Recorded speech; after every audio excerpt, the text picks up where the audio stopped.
Hello, everybody. Welcome to the stream. I hope everybody's having a good day today. So,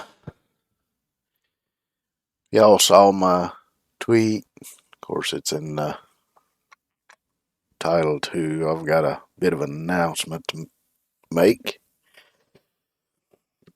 Some of you may know that been having quite a bit of trouble with insomnia lately. Well, it's actually been for a while now, but it kind of comes and goes. But it seems like it's been getting a little bit worse lately. So I'm thinking for the time being, I'm going to try to limit my streams to about the 4 hour mark and try to do some exercise or at least some kind of physical activity to try to help and see if that helps me with the insomnia.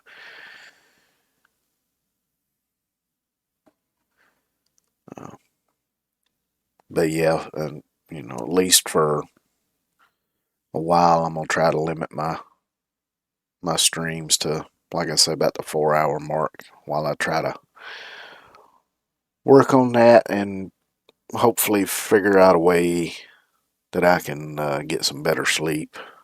Uh,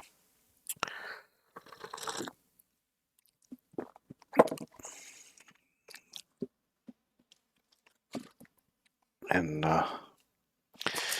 hopefully I can figure something out because I really don't want to have to, go on medication or anything if I can avoid it because it already takes a damn much. And I wish I could get off of what I already take, but yeah,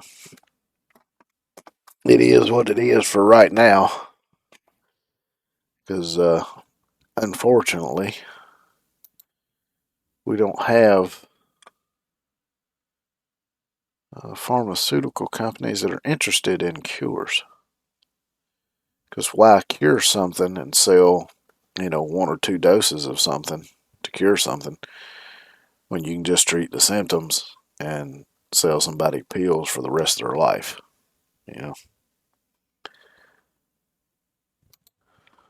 But,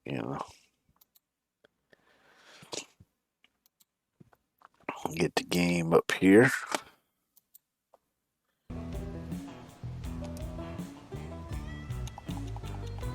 Uh, Load this one up.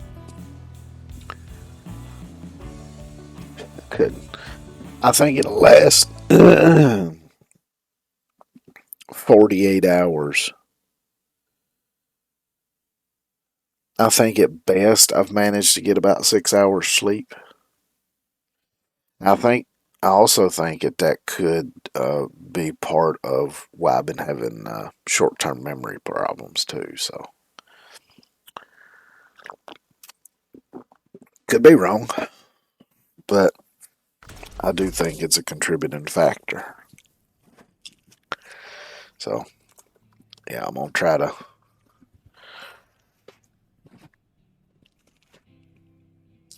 limit my streams and try to, do a bit more physical activity and hope that helps. And maybe try some other stuff as well. Well, let's see. I don't guess I had any. Trying a little bit.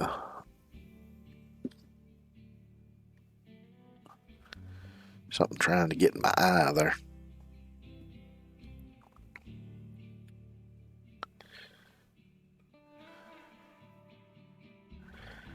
Let's go see if there's anything over here that maybe I missed.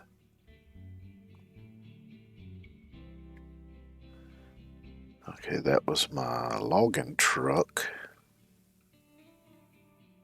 that I left over there to run logs over to there. Okay, so it looks like I can just jump in and start doing some of this stuff. So, Antonovka's champion. What is this? Might not look like it, but Antonovka is one of the key settlements in the region, meaning getting on the locals' good side might be a good idea. Deliver them some supplies so we could help restore the village. So, cargo container times 2. If I remember right, the cargo containers are fairly big.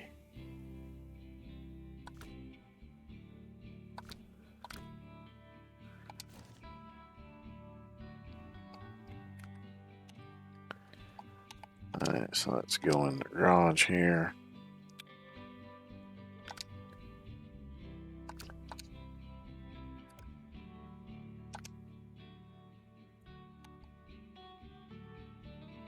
Is it froze? There we go. Thought it froze up on me there for a minute.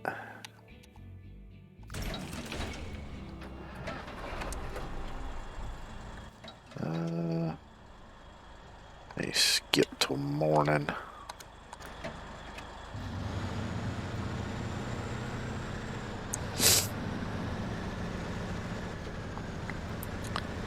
I do feel like in this game the days are very short and the nights are very long.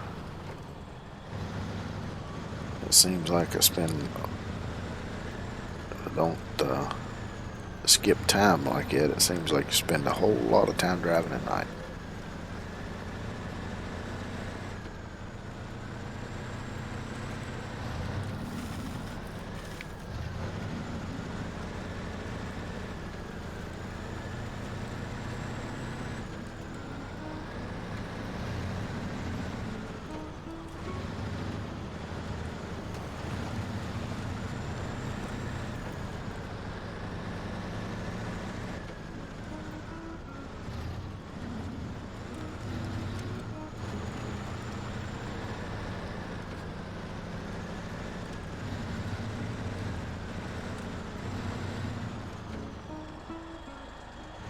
Hello, Zalogen.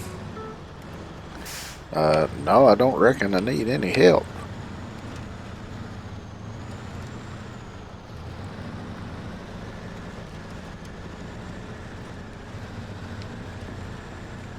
I don't know what it is about those rocks right there, but they always want to push you off to the left. No, I don't need any help on the game. Thank you, though.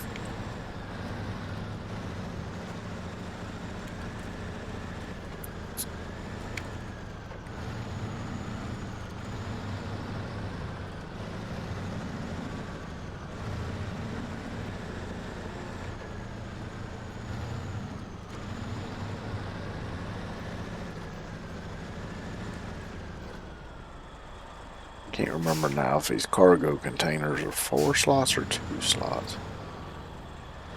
Either way, this truck will handle them.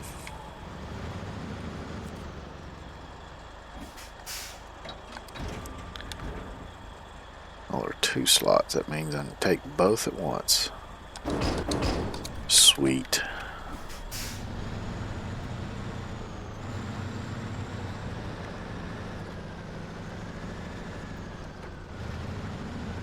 I'm wondering if this mission's going to be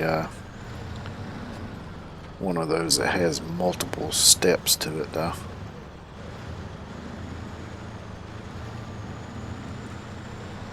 It could be, which is fine. Ooh.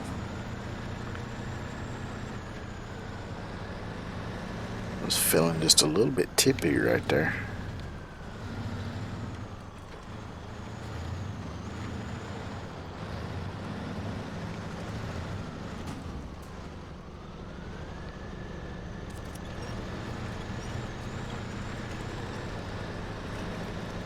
Ah, shit.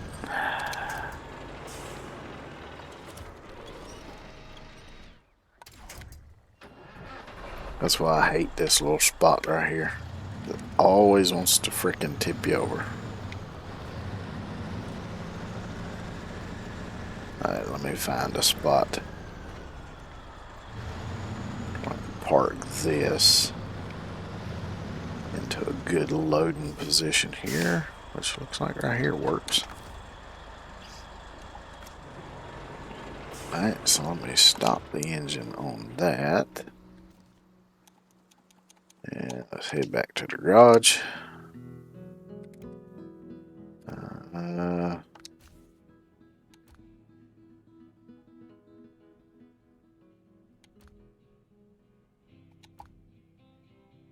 I'll try using this one.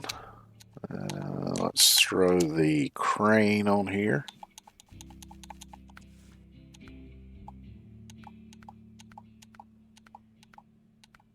And I'll try to grab those.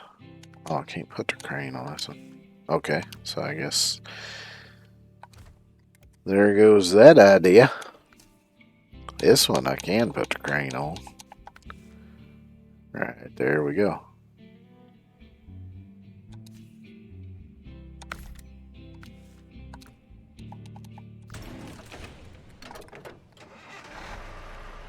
This is the one drawback to having that 4-slot bed on that truck, is that you can't have a loading crane on it. So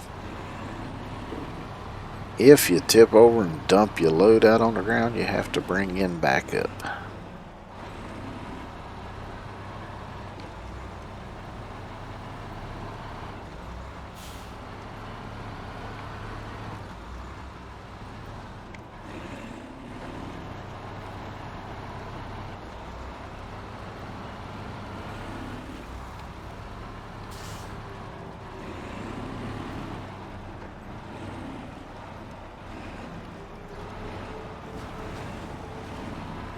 And that's a hell of a hole right there.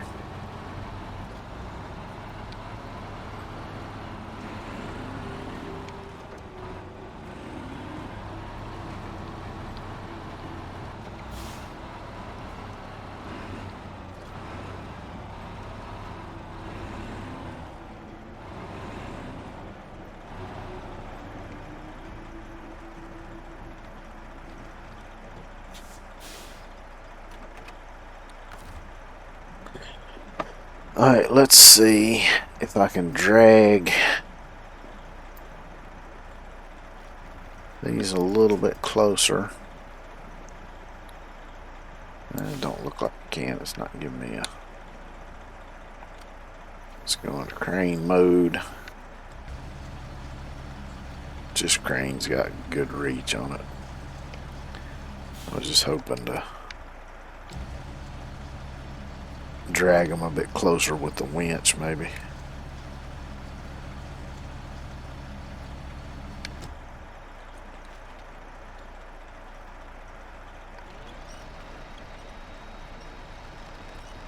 Of course, what I could do,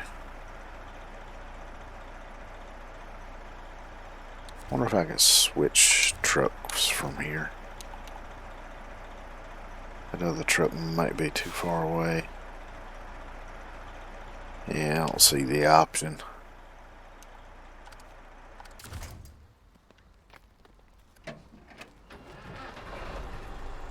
I love that this thing has steering on that rear axle. It does make it a little bit more maneuverable, but being such a long truck, it's still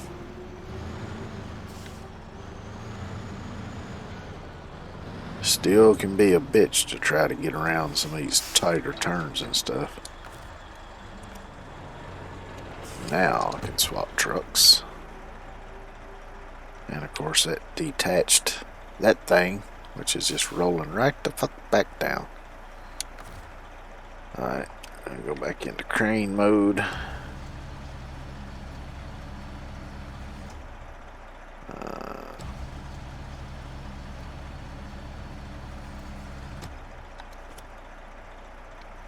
Okay.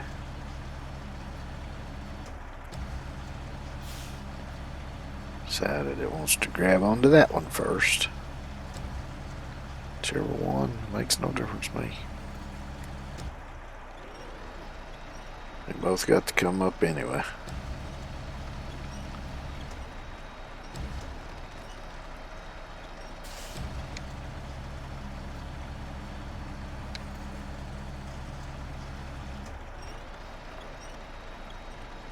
Now the trick's gonna be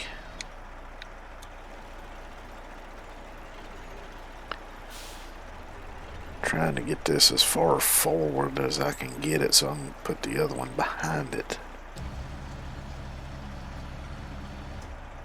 Shit.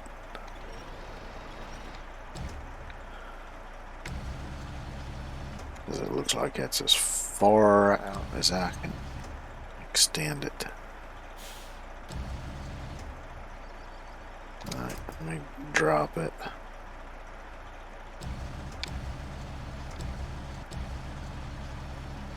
Raise that up a bit. Change trucks again.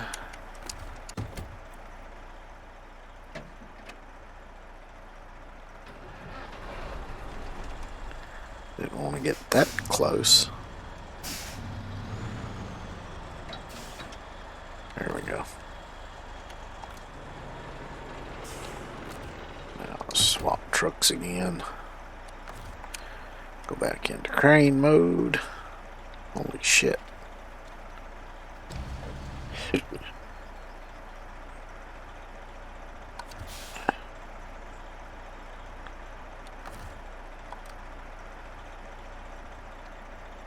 The fuck is the camera doing? What? I can't see shit. There we go. At least I can see a little something now.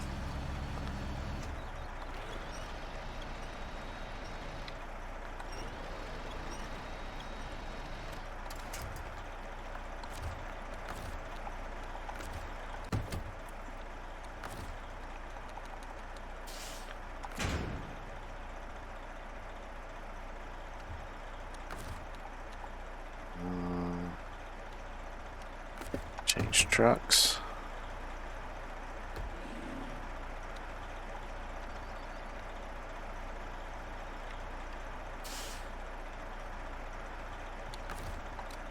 Crane mode.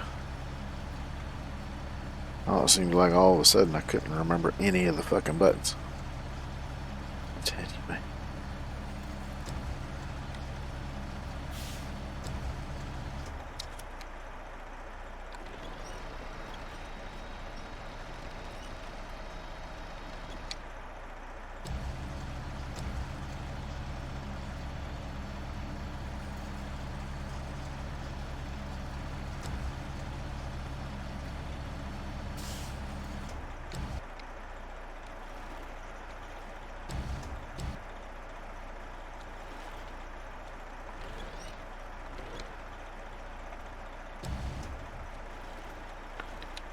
Get it to stop swinging around so much.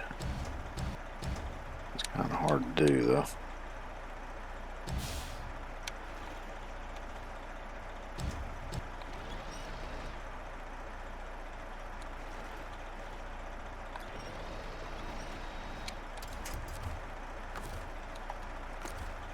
Let me change.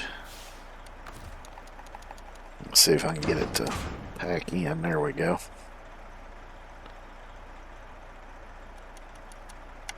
So we change trucks again. Oh no, I don't need to do that. Oh shit. Restore crane. And recover that to the garage. Now I can go back to the map and go back to this truck.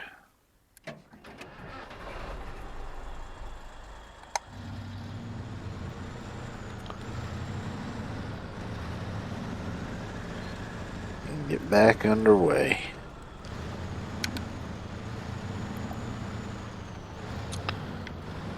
Need to be a bit more careful about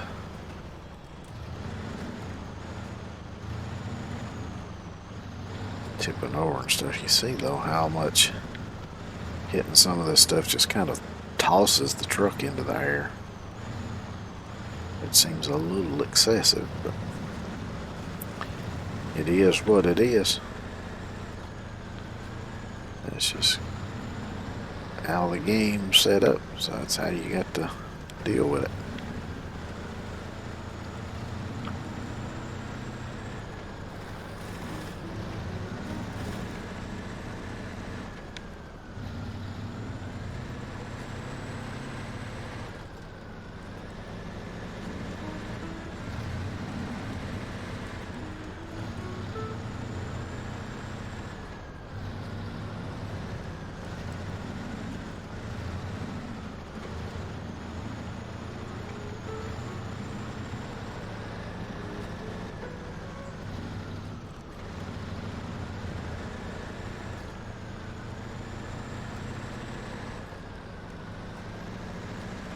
Which, of course, these containers is going to be a bit top heavy anyway.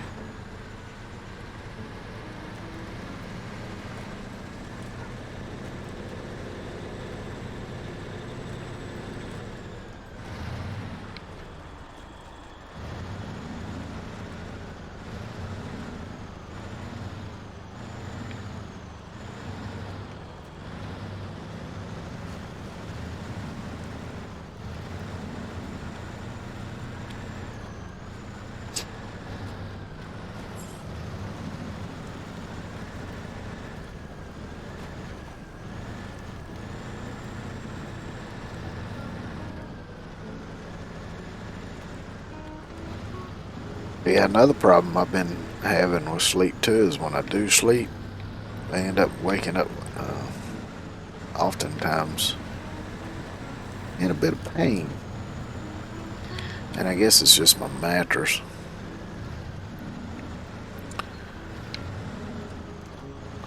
I've been thinking about trying one of those pillow toppers that goes on top of your mattress. See if that might help with that.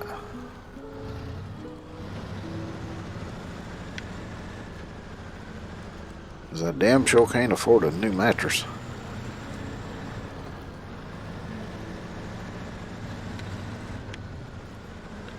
Them things are expensive as hell.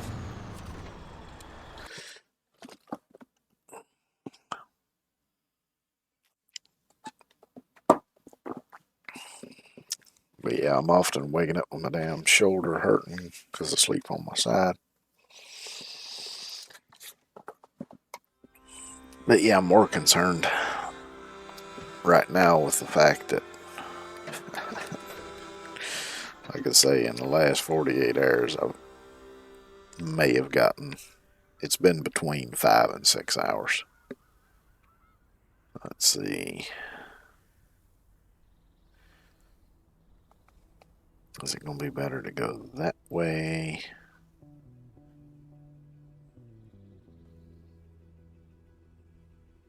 Or maybe go this way and come around.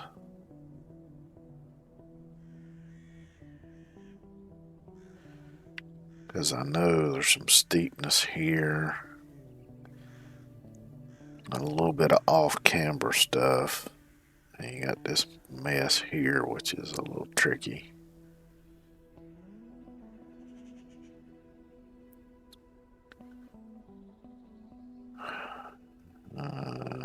6 on one, half dozen of the other, I reckon. That's a trailer.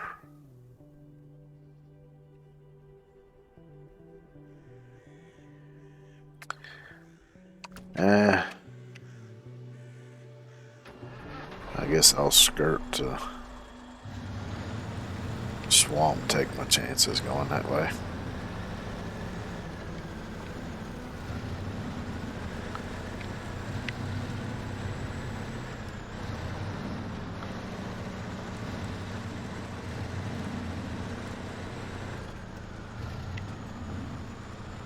Although there is that one fairly bad off-camber spot right up here, but there is a way to kind of skirt around it.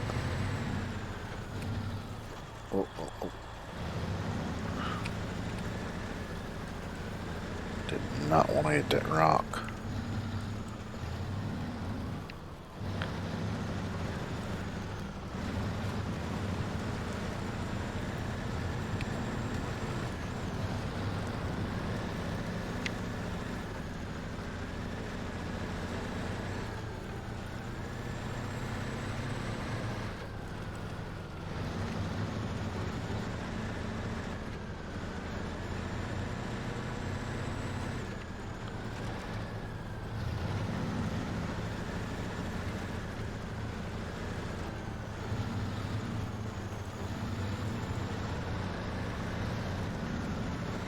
But yeah, I'm hoping that maybe if I can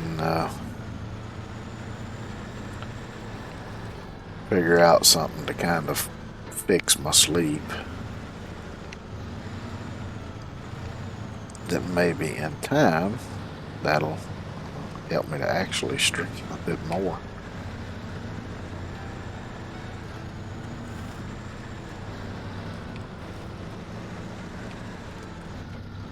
And I guess it'll be up to finding a balance between, you know, what I might need to do off stream to help me sleep and, you know, streaming and all that. So, I don't know, it's just something I got to work on and figure out, but I don't want to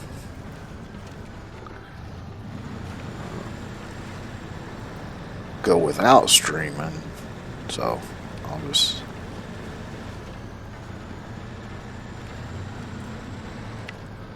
try to stick to doing a few hours a day. Like I say, about 4 hours probably. Because normally I try to go stream between 4 and 6 hours, you know. I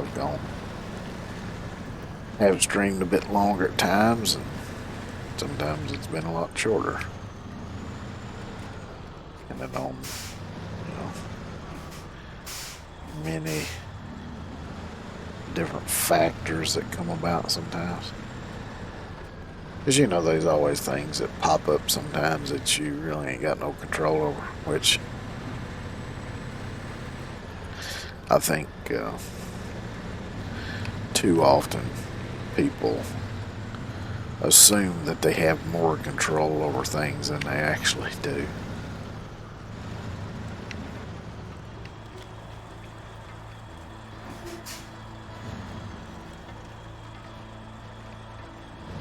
Because when you really think about it, the only thing that you actually have control over is what you do, what you say, and how you react to things that happen.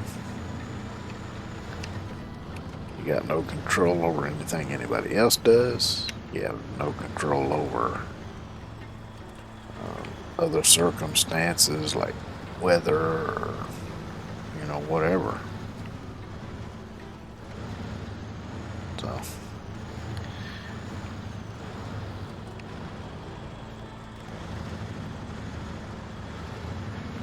which kind of brings me on to something I was thinking about earlier today. And, you know, there's seems there's a lot of animosity these days, you know, between this group and that group and whatever. And people seem to be a lot angrier these days than I remember them used to being.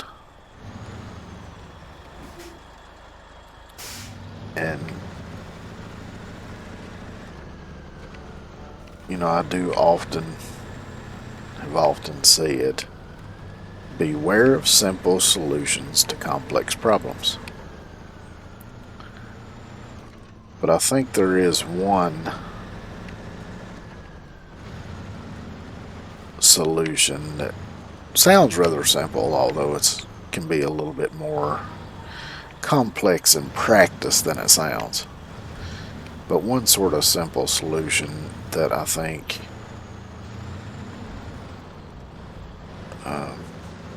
could help a lot of people is the old golden rule. And I don't know, maybe people just ain't heard of it.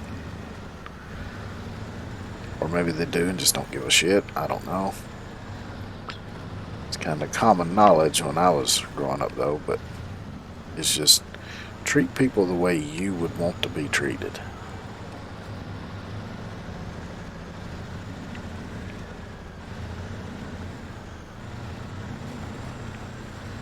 And I think the problem is, too often, instead of people doing that, they treat people the way that they get treated.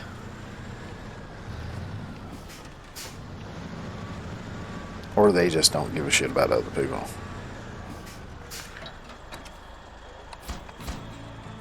Well, that was all it was to it, so it's not more than one stage. So we'll see what the next one is. But yeah, I mean, I've always kind of had that in the back of my mind and tried to kind of live by it. Now, I don't always succeed. You know, everybody's flawed and everybody makes mistakes. It's understandable.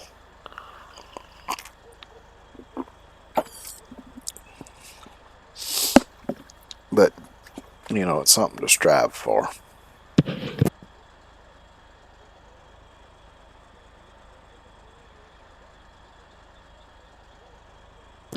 And it doesn't necessarily mean that you have to like everybody or um, like what they have to say.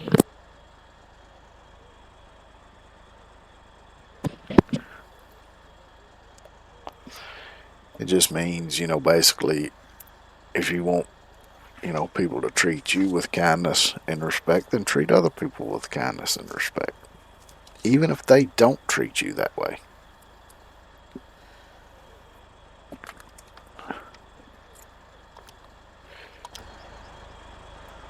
Because I think a lot of times,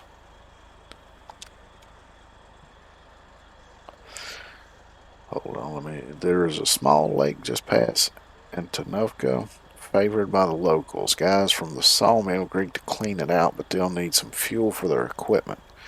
There's a cistern somewhere around the service station. So it's basically a trailer delivery, okay.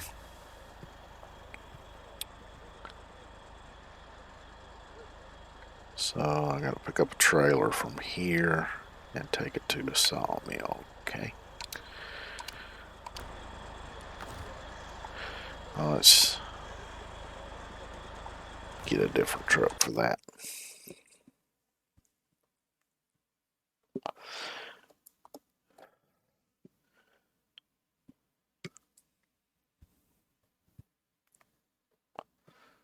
Yeah, I mean, you know,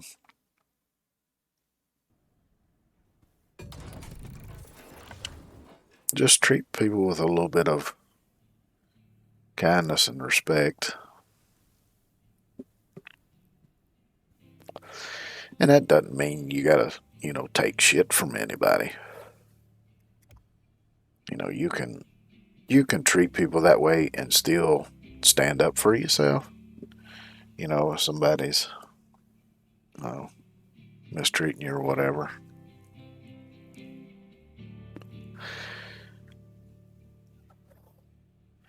And I think as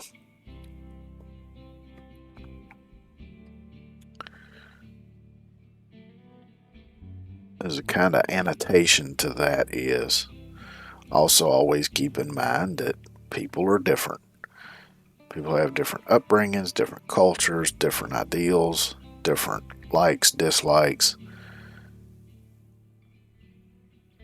which falls under the whole part of, you know, treating people with respect is understand people have different viewpoints and they have a right to their viewpoint, whether it's right or wrong. Now, if you want to have a civil conversation and try to convince them that their viewpoint is wrong and explain to them why it might be wrong, that's fine. But I don't think it does any good to argue with people because then everybody just gets mad and nothing gets accomplished.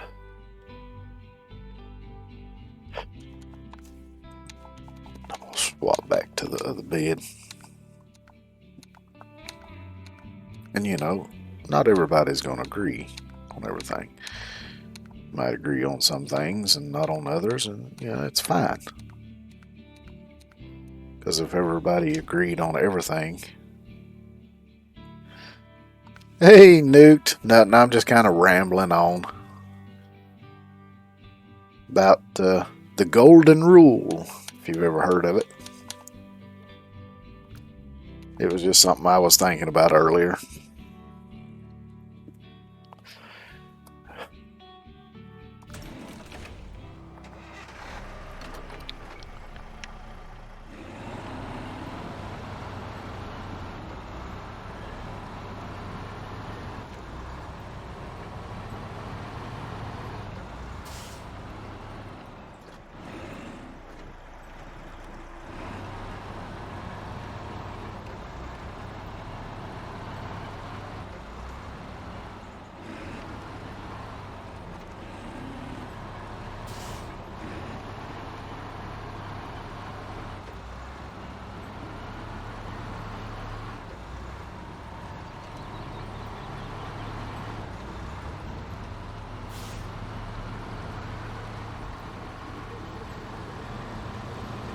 I don't know, I guess what got me to thinking about it is just, you're always hearing so much bad stuff on the news, and you're always seeing.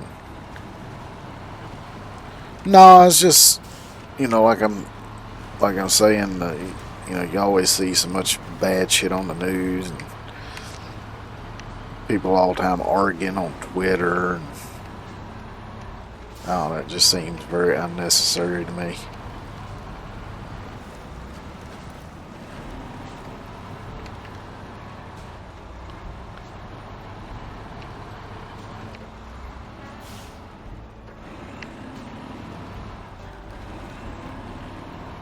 Always got to try to remember that pole right there, because I'm bad about hitting it. I cut that curve a little too tight.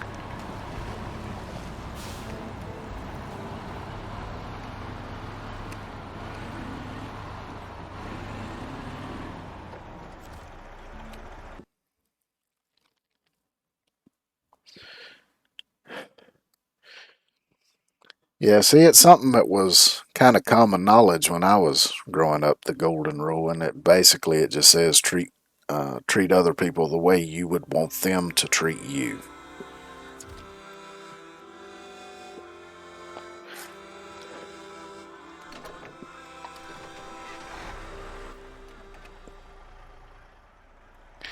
Now I'm just getting some stuff done, which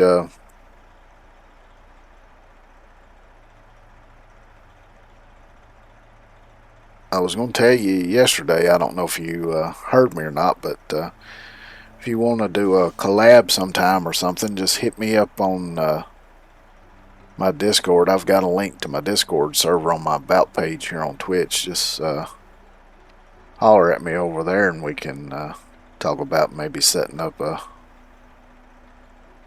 collab sometime or something. I've never done one, so I'm not really familiar with how to go about setting everything up. So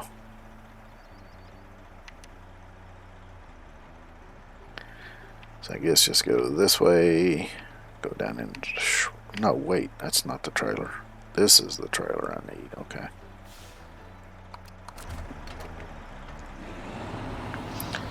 Whew. I really think that lack of sleep is rotting my brain.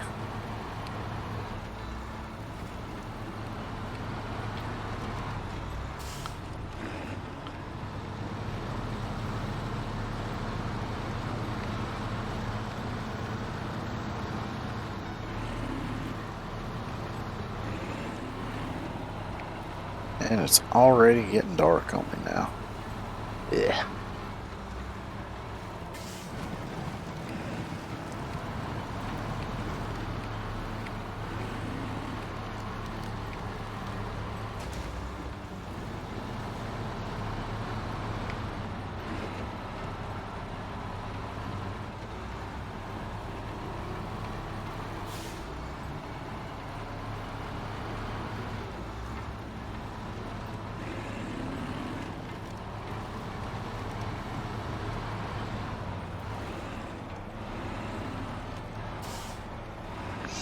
Yeah. Yeah, common sense is something that a term that gets thrown around a lot where I'm from too. When I was growing up, of course, the saying has become common sense ain't very common anymore.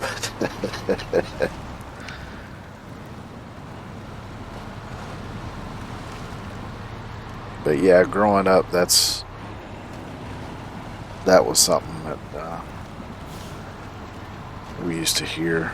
It was the golden rule. Not sure who coined it that or where it originated from, but yeah, it was something that was you heard commonly when I was younger.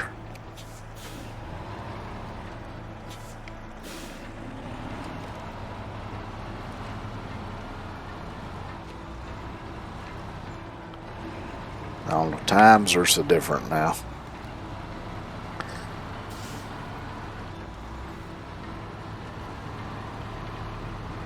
As a amazing how much things can change over a person's lifetime. I guess it's just me getting old.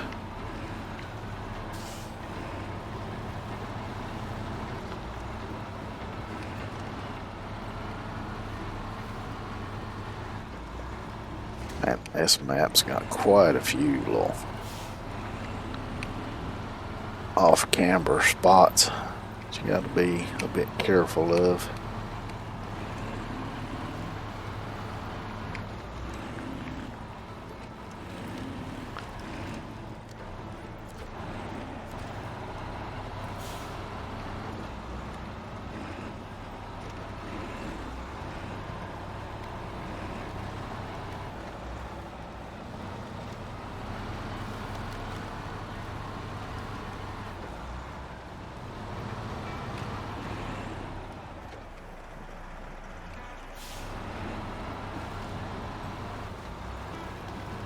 Take a shortcut through the grass, because why not?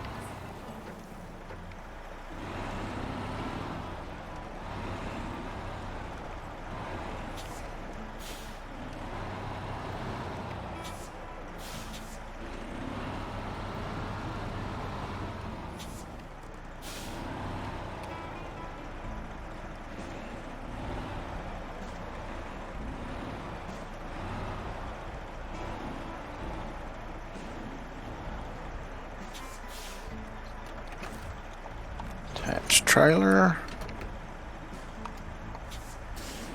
And off we go to the sawmill.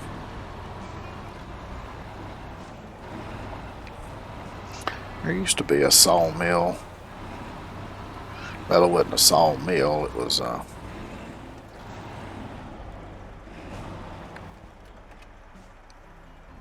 lumber yard where they sold like rough cut lumber and stuff. Used to be around there. I wonder if it's still there, because it's probably been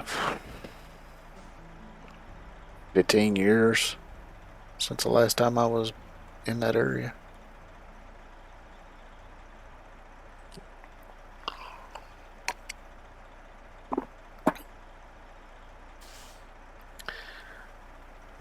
Yeah, I'll take a left down here. You'd think as much time as I spent on this game on the PlayStation before that bit the dust, and then since I got it on PC, you'd think I'd know these damn maps by heart now.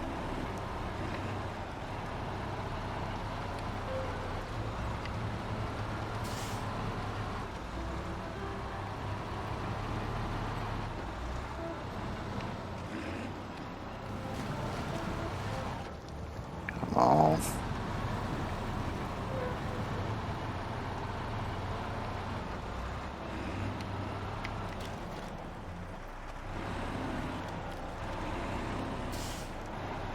Did I go the right way?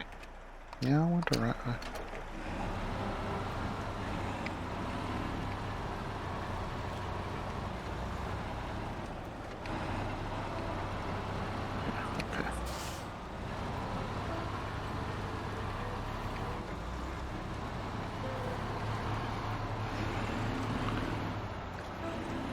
Okay. I was a little worried before starting stream today that it was going to storm on me, because I heard it thundering about half an hour before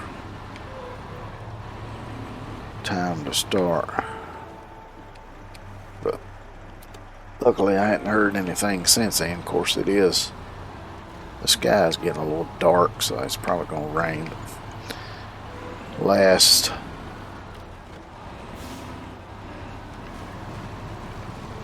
Well, I guess it's been more than a decade now. It seems like around this time of year, I always get storms of the evening.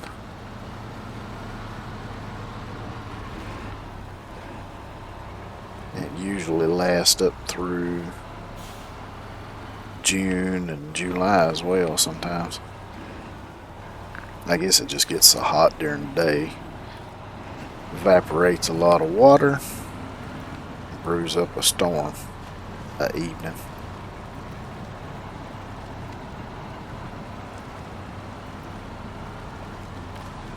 Weather can be a little funny in the mountains sometimes. I guess all the different elevations kind of screws with the weather a bit. Oh wow.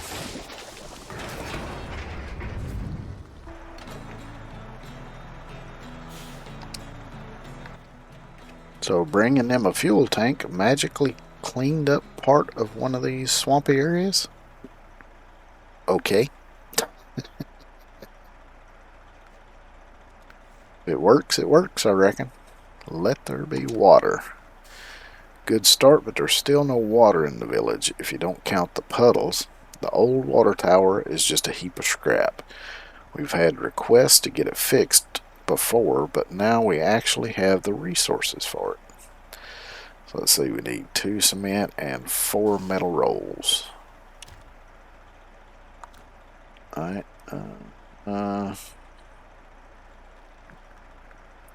so it looks like I can pick up some of that there, so let's see what's available. And actually, since it's a short trip, I may just do 2 trips with this truck rather than grabbing the 4-slot truck and bringing it all the way over here. Because it'd actually be shorter just do 2 trips with this one than it would be to bring that all the way over from the other map. Of course, that's providing everything is available here. It may not be.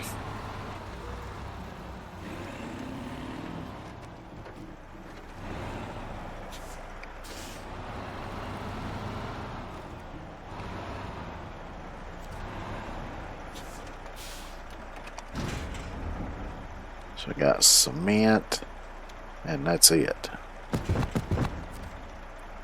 So the metal rolls will have to come from somewhere else. So they may have to come from the other map. If that's the case, I'll just grab the 4-slot truck and bring them over here, since I'm on drive anyway. Let's see. I guess it'd be better just to go straight here and go that way.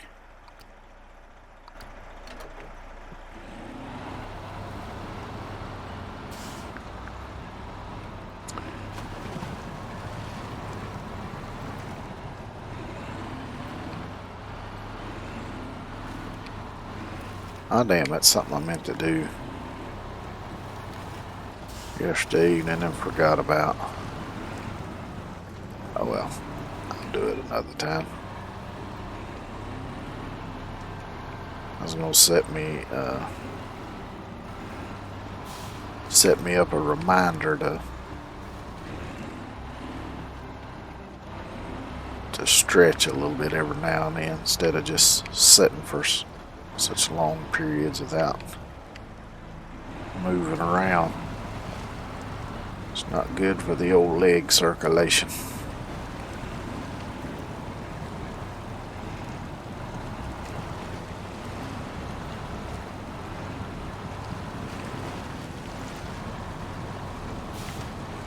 And with diabetes, that's something you got to be mindful of, is your leg circulation.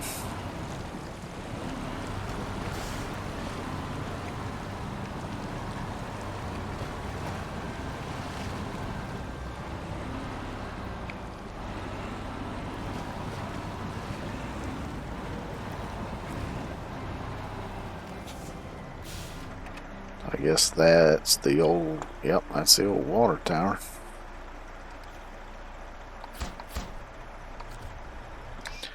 Alright, let's see. Nope, I don't see an indicator anywhere on this map for picking up the metal rolls. So let's recover this back to the garage. I'll grab the other truck with the 4 slots on it, and I'll do all the metal rolls at one time.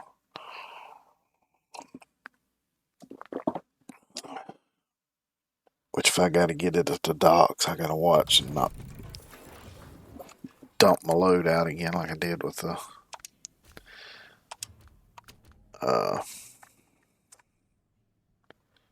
containers. Nope.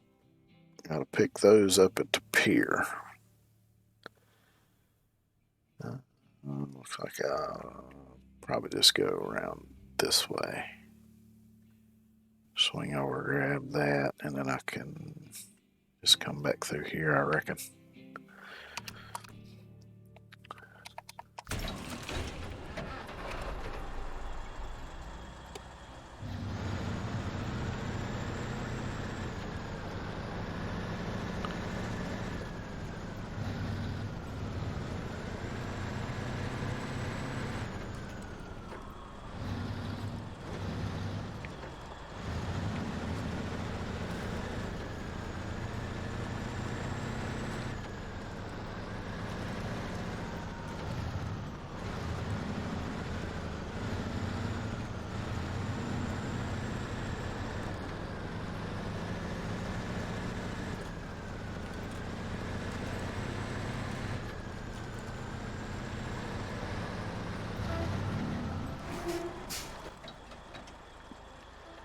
Hold on 1 second here.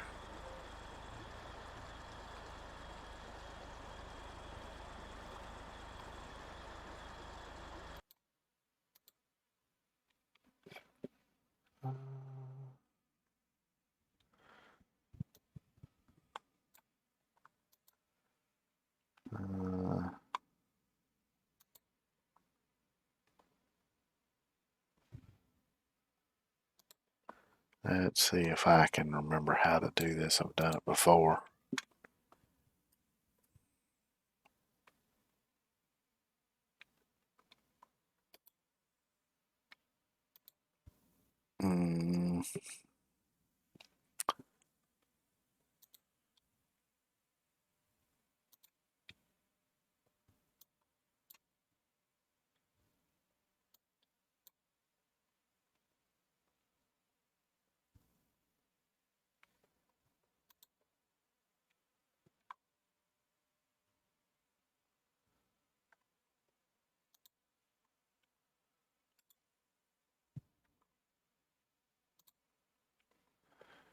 Well, shit.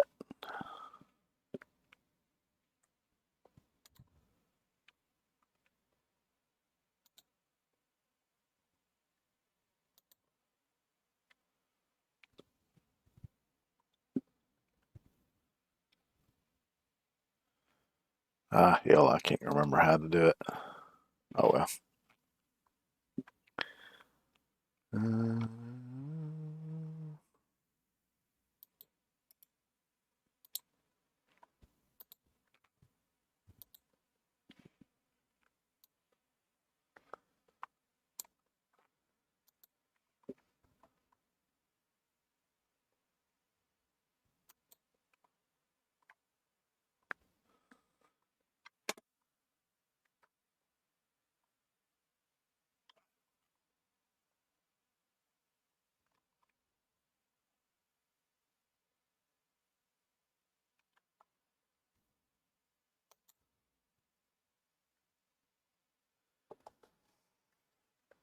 Yeah. Oh well.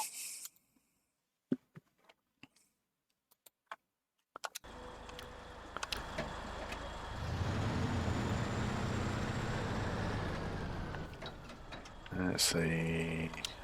Go straight.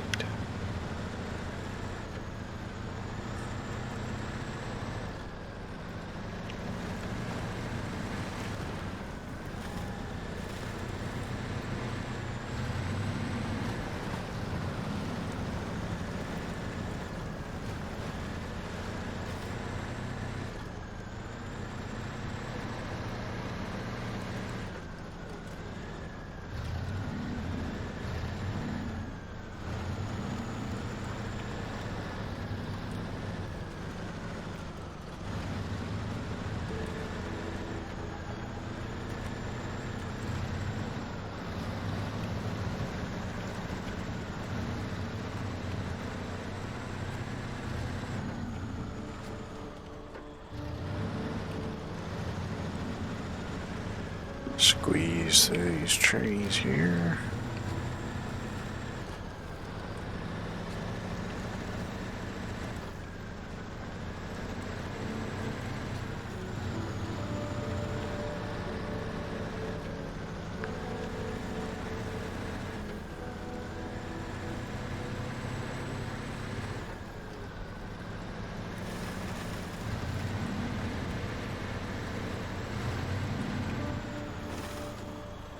Man, these turns are tight.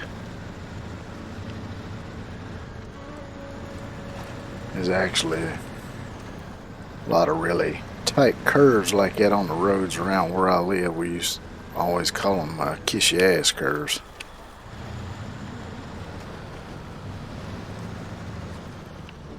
And that kind of works in two ways, because part of the reason is if you go around those kind of curves too fast, you can kiss your ass goodbye. And the other reason is because the curves are so tight that essentially your vehicle turns around and kisses its own ass.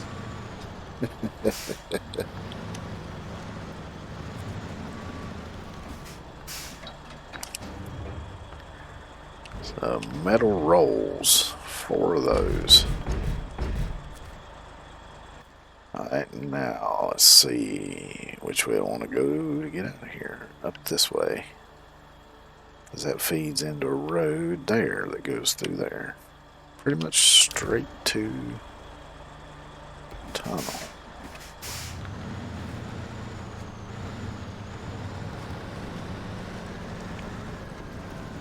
Of course, it really ain't much of a road.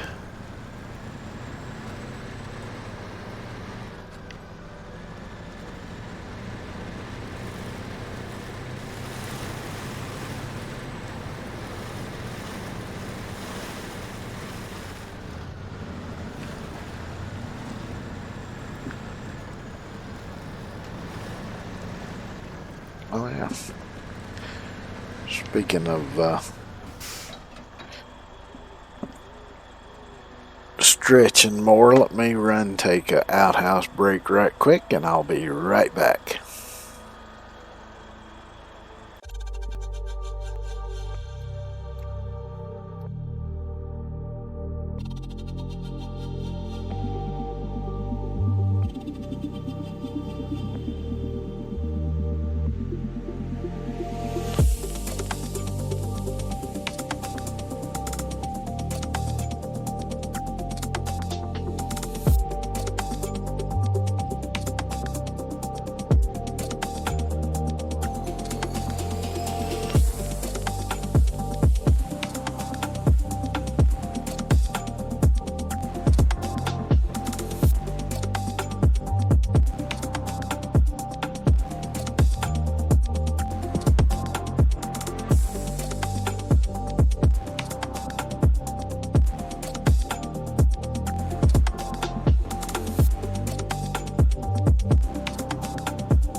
see, am I going the right way?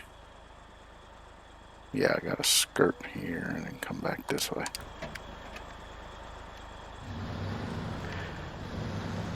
But yeah, talking about how the weather can be around here. The other day, it was raining, but it was only raining in my backyard. It wasn't raining in my front yard.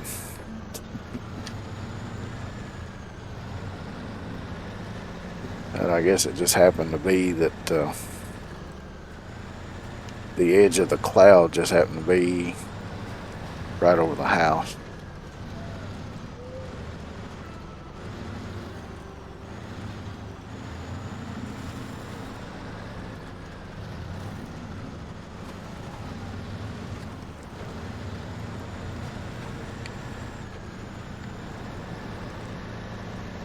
Yeah, weather can be a little weird sometimes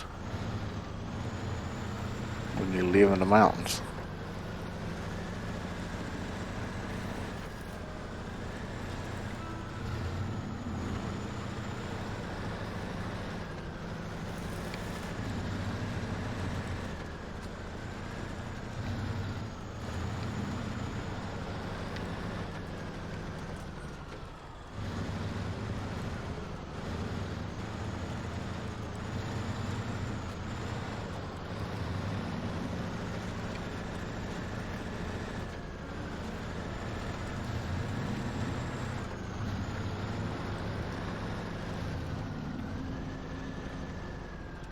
What the hell?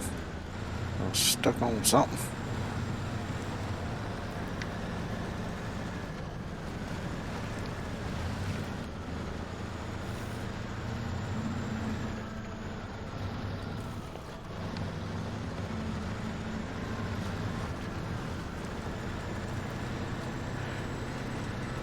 But the main thing is just not to turn over with this thing, because then I have to bring out the other truck with the crane on it.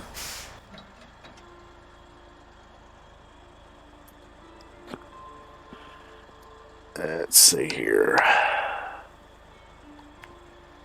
I'm gonna mark yes because it's dark and hard as hell to see.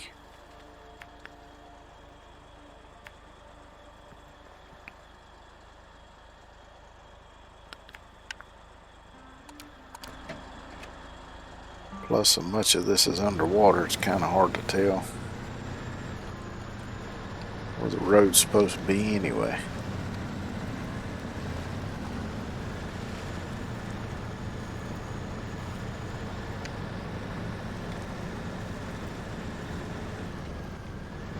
Another tractor lost into the mud.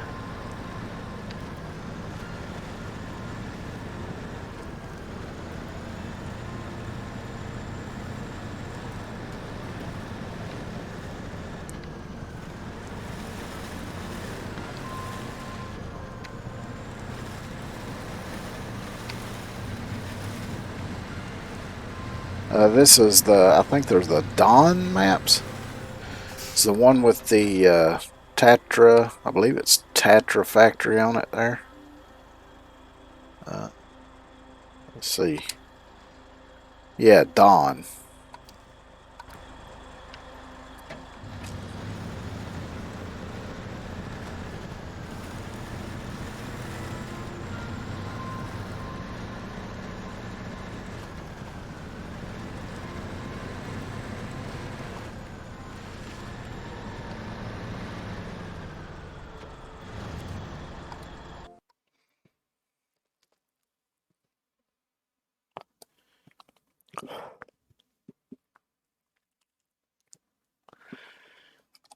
I want to say it's part of the Year 3 season pass.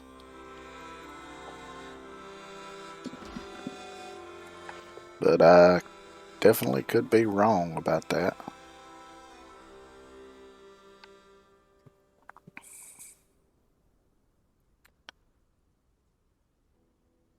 Oh, yeah, not the hardest map at all.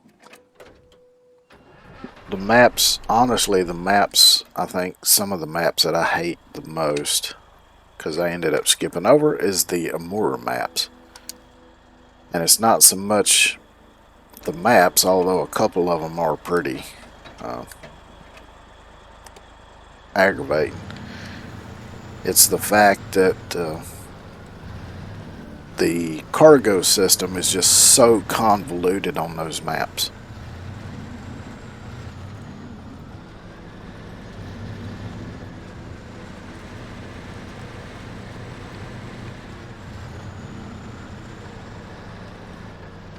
But yeah, these maps here ain't too bad. Like I say, there's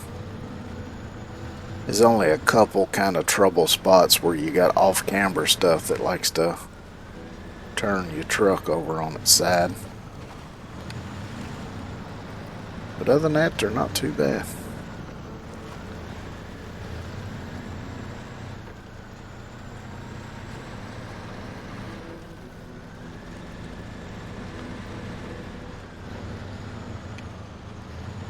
Yeah. Yeah, Moore, I hate a Moore because there's that one map where there's all those concrete bollards or whatever you call them everywhere that you gotta drive over to get to certain places because there's not enough room between them to get a truck. And actually, I might should have went the other way. Oh well. And then, like I say, the cargo system is just so convoluted because you can't just go to a place and pick up what you need. You got to go somewhere else, pick up something different, take it somewhere, have it made into what you need, then take it somewhere else. And you got to have 3 or 4 different things to make one thing, and it's so aggravating.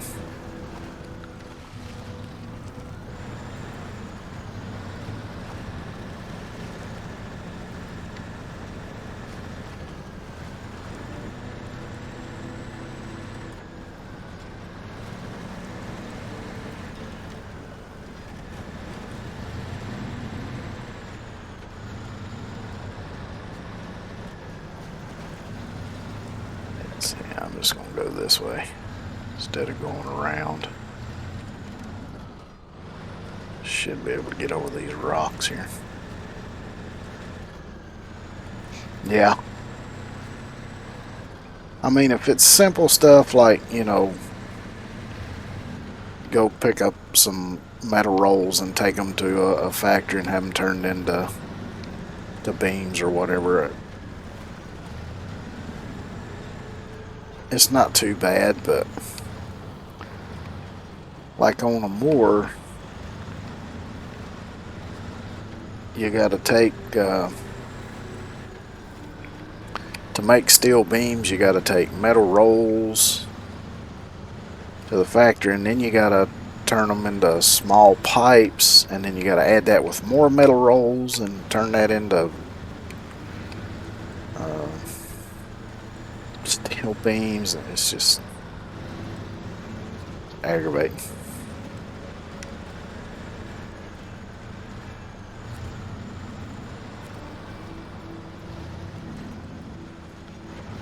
Now this is the tricky part with this truck because it's so damn long.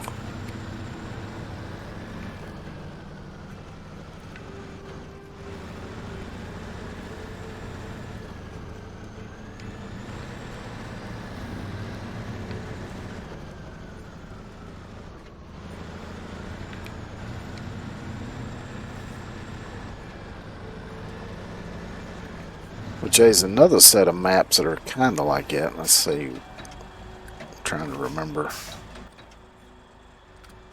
Yeah,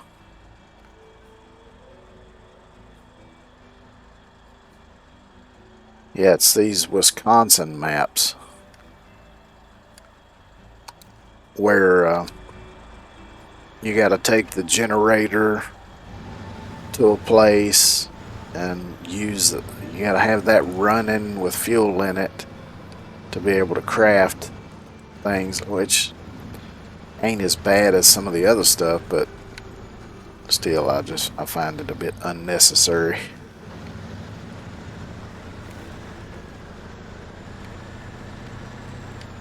But usually what I would do is I would just have one truck with a fuel tank on it and take it over there, hook it to the generator, so anytime I gotta craft something, I can just hop in that truck and fire it up, and if a generator's out of gas, then I got the fuel truck right there to refill it. Get a little tippy there. I think it's fine though.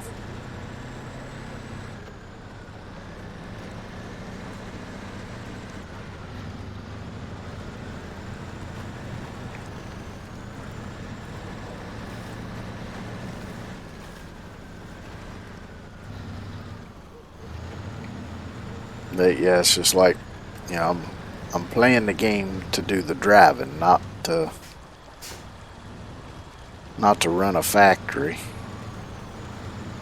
And I guess in a way that's kind of why I don't really get into the production stuff in Farming Simulator 22 either. Oh, that magically fixed the water tower. Farming Simulator 22. But I just don't have 19 on the PC. I had it on my PlayStation, but don't have it on the PC.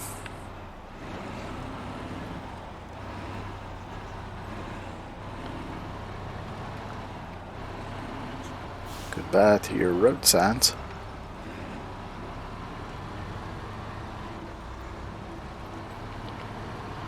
Uh-oh.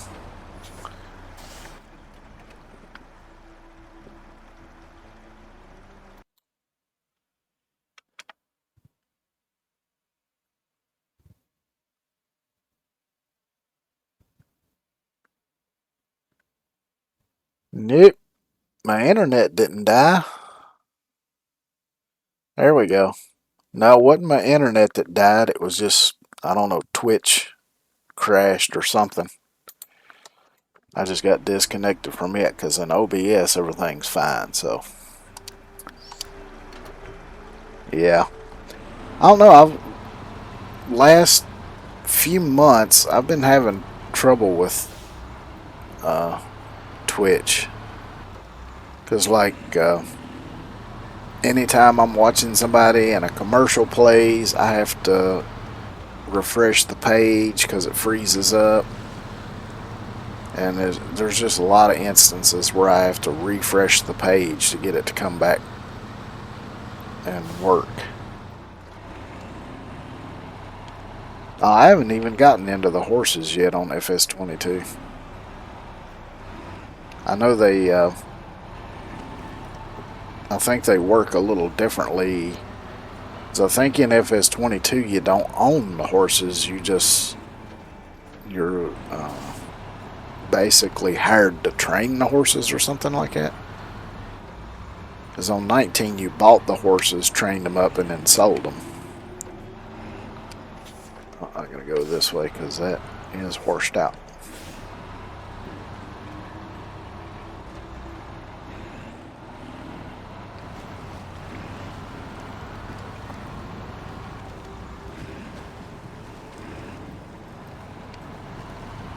But yeah,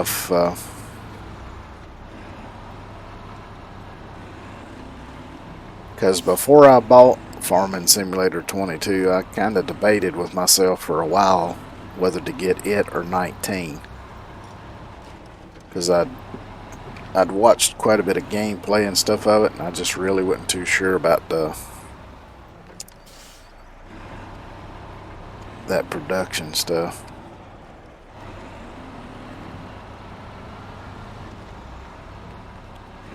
Oh, so you do buy them, okay.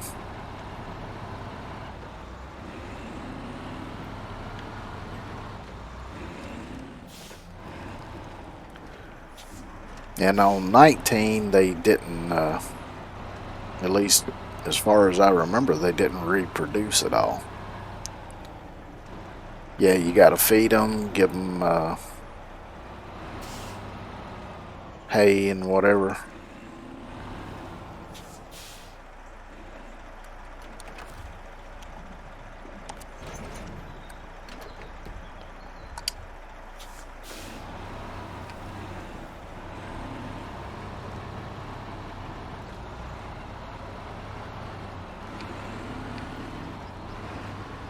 which I liked. I think 19 had some better mods too.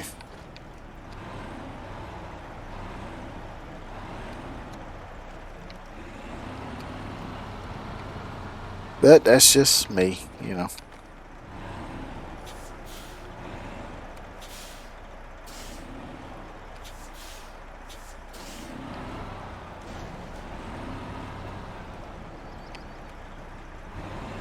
Which I think,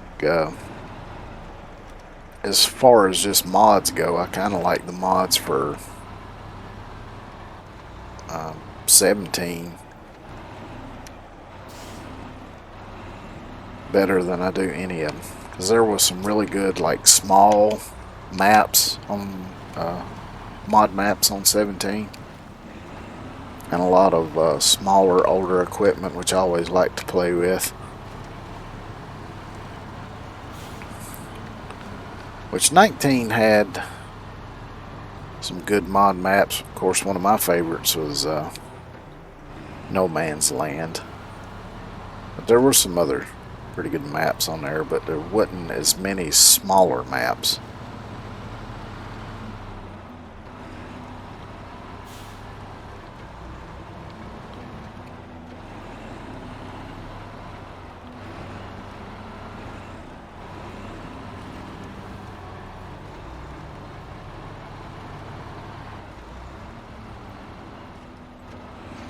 Yeah, that's what I was saying.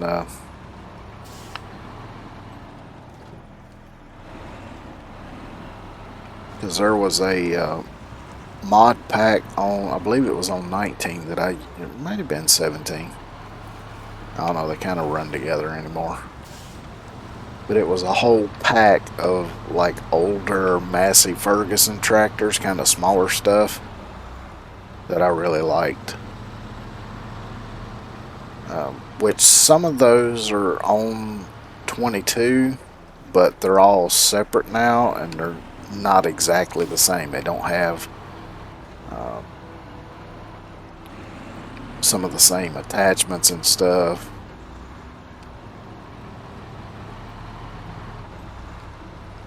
And some of the models are missing that were in the pack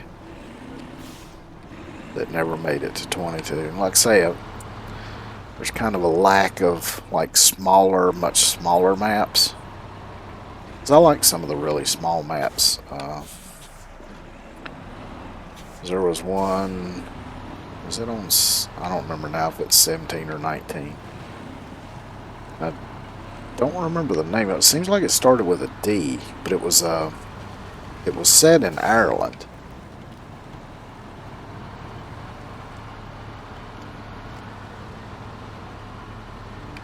I think it was on 17 because it had the gold nuggets that you could collect.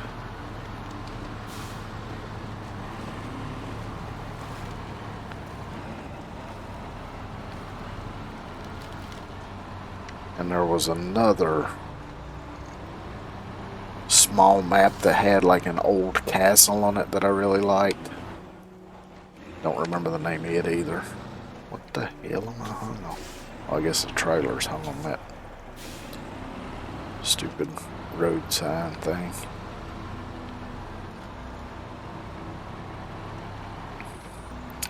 But yeah, I guess just for the way I like to play, I liked 17 and 19 better than I do 22.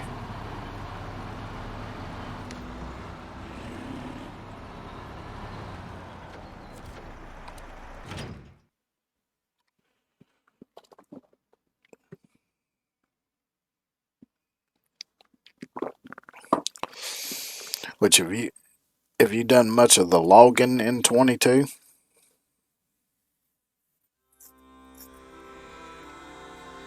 Yeah, there were problems with some of the mods not working, but most of the ones I used worked pretty well. I think I'm gonna go this way and come in the back way, maybe. Oh no, can't do that. Yeah, okay, I'll just go the regular way.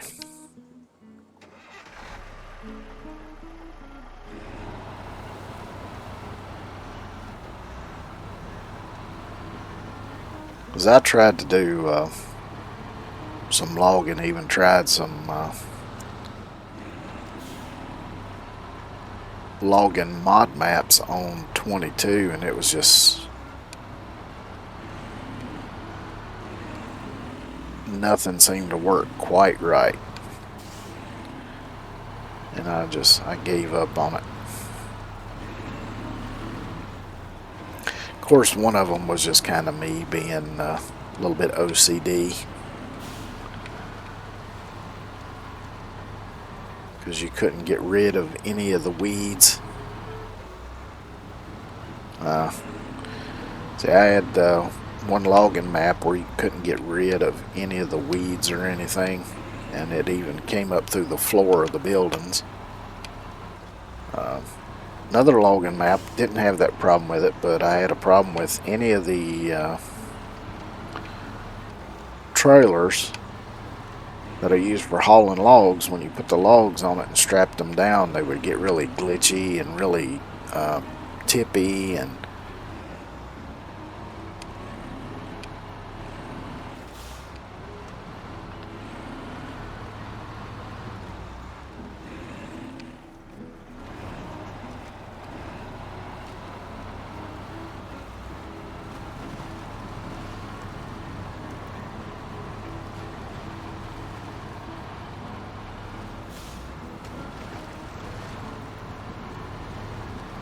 of course I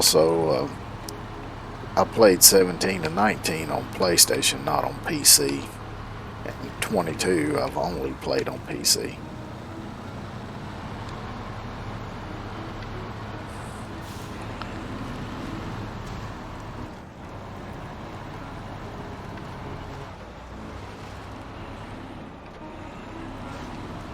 Which one of these days I would like to get 19 and maybe 17 as well on PC, but with a limited gaming budget, I gotta prioritize games I can stream.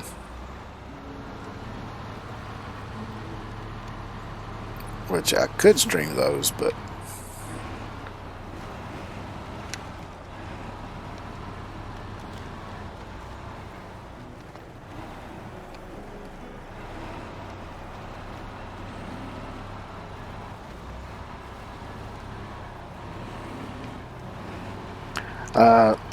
actually I thought of that this morning, but I didn't really have time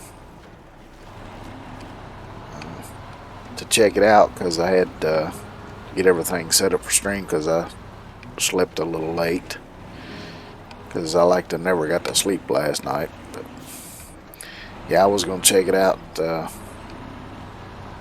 this evening after I get done, because I didn't do anything yesterday after stream because yesterday was Zentrea's birthday, so I went over there, hung out in her stream.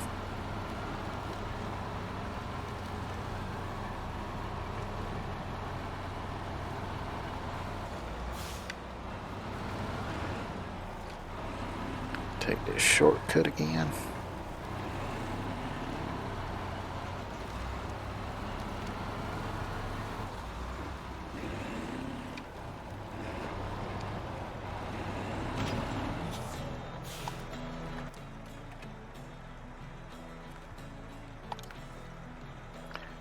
Broken pipes. The village could also use some work. The locals don't even have running water in their homes.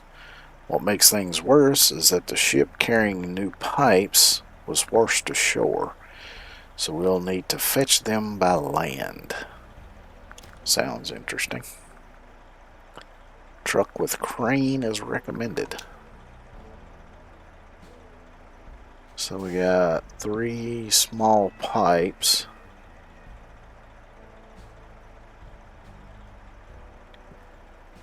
It's got to be picked up. They're all on this map too.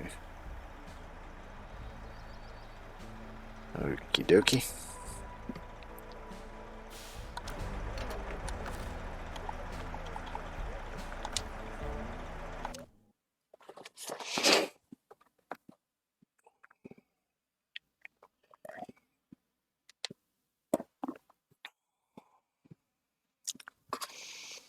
Is that, I remember you said it was in early access. Is it actually available for download yet, or is it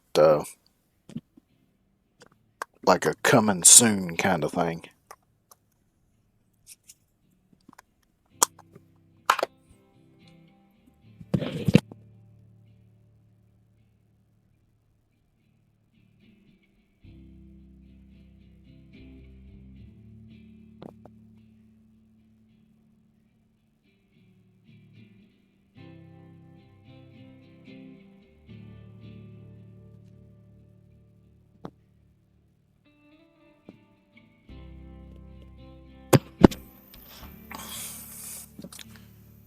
All right, you did say it was coming out on the 23rd. I tell you, my memory. It's a real tragedy.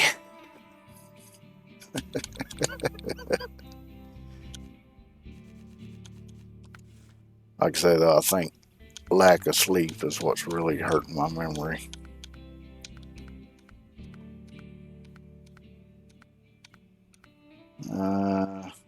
Yeah, that's the mini crane.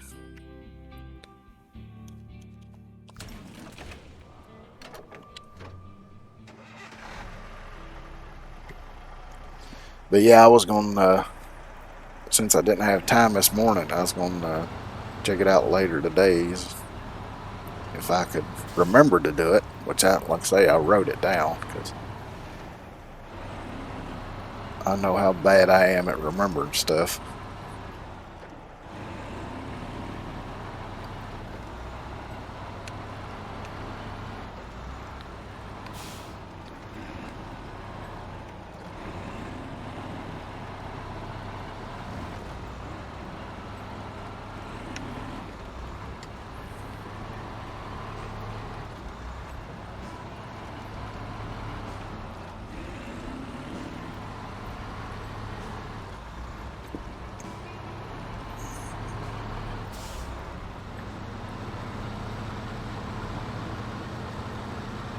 This is such a fun truck to drive. I really do like it. Oopsie.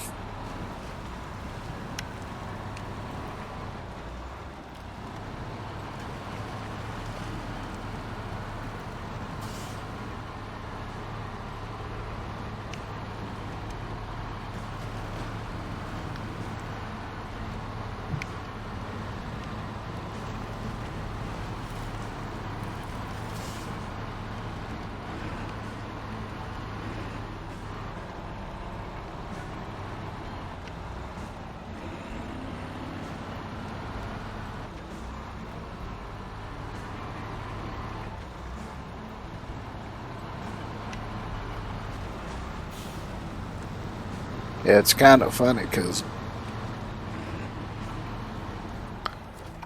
a lot of games I've seen advertised as coming out soon and stuff don't really interest me that much. It seems to be more the older games that I tend to like. Of course, one that's going, I know, is supposed to be coming out. Uh, Not sure when, but I think sometime this year is Light No Fire, which is from Hello Games, the makers of No Man's Sky. Now my damn headset's screwing up again.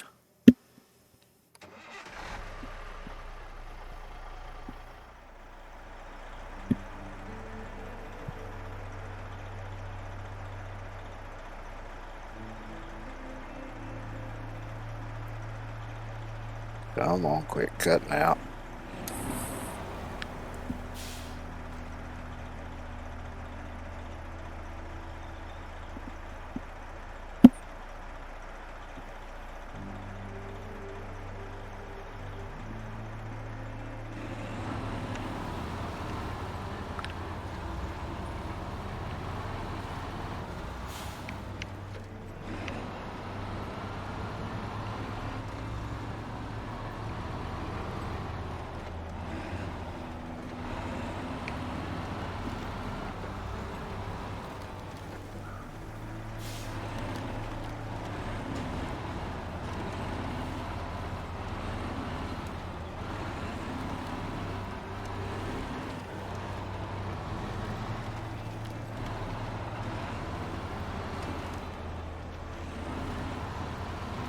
Let's see. Pull down here, and then I'll try to back in on the upper side of this.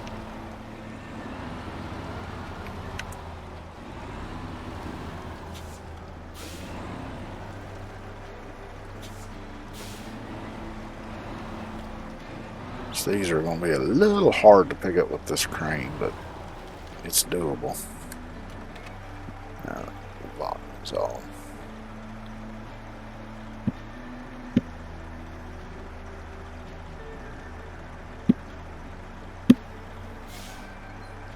Come on.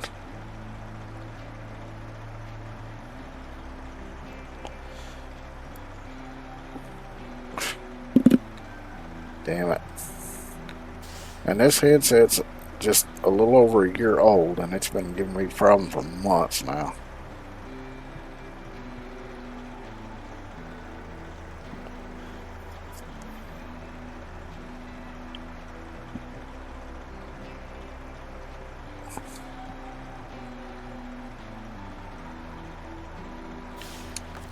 Okay. Seems to be working for the time being.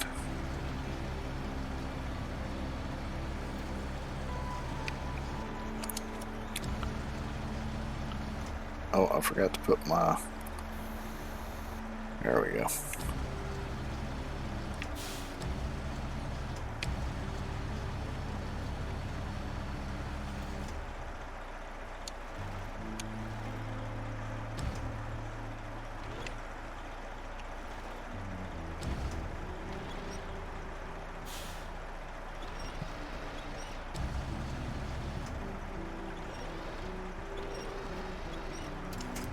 That looks good enough.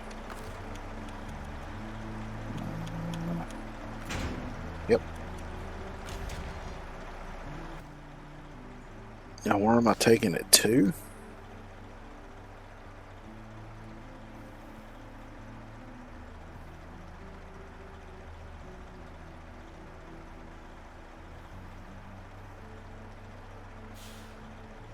Is it on the other map that I gotta take it to? Yep. Okay. So we got the right bank, put on Sequoia Village, and Worker Village. I guess I'll go to the Worker Village first.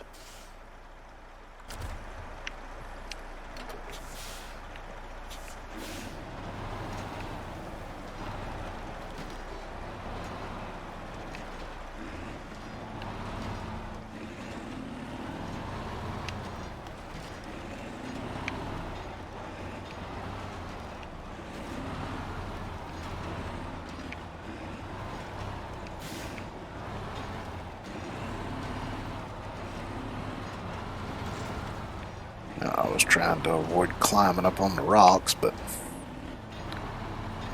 it's a little bit too tight of a turn to...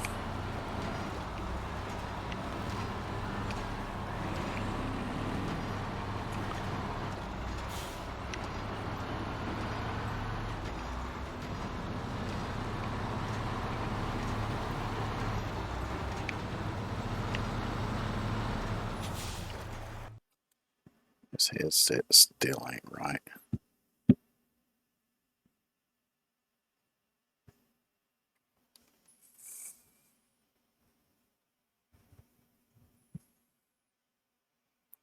And it's funny because before I got this headset, I said I wasn't going to buy any more headsets with a built-in volume control because they always screw up.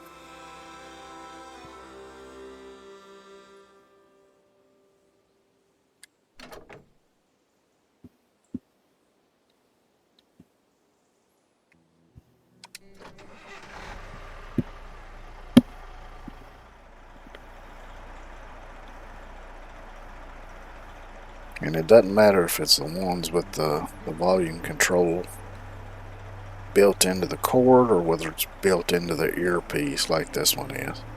They always seem to screw up. I think I got it.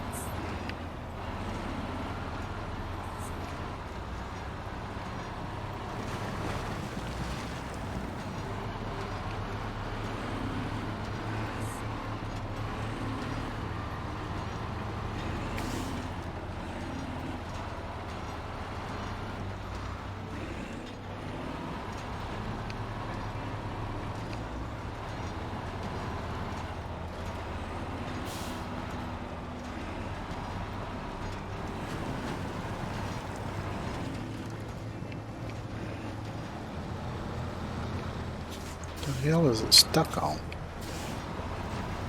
There we go. I guess it was stuck on that very tiny lip of that rock.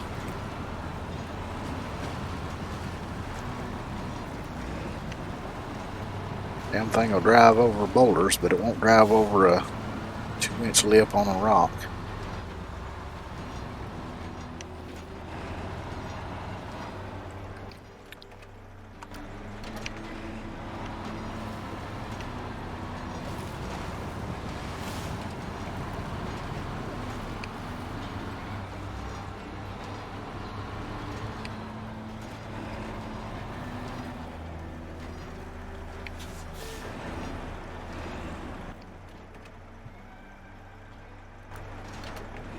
Technically this ain't a road, but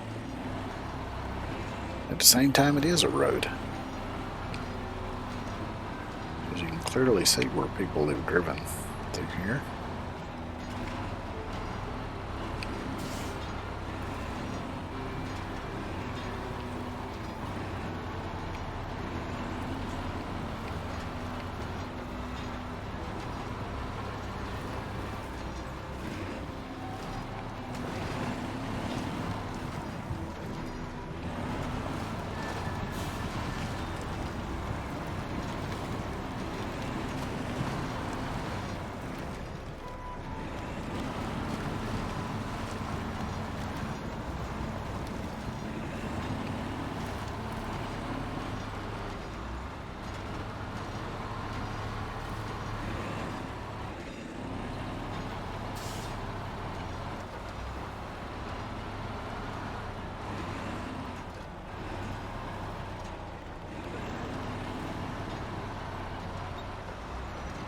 Let's see, go around here.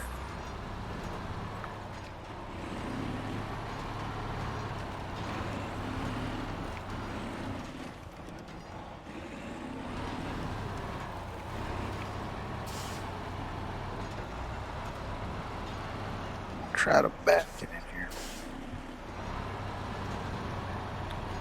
Since I've been playing ATS after the recent update, had to restart my main save. I've been doing more backing trailers in.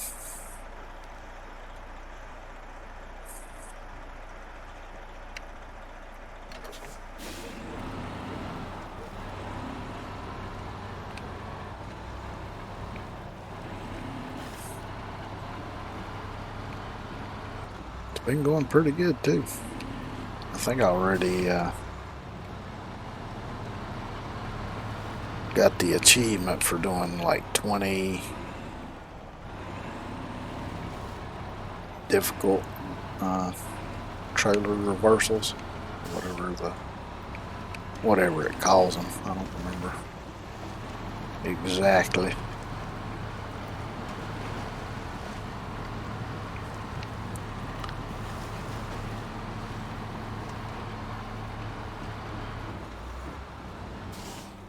I kind of want to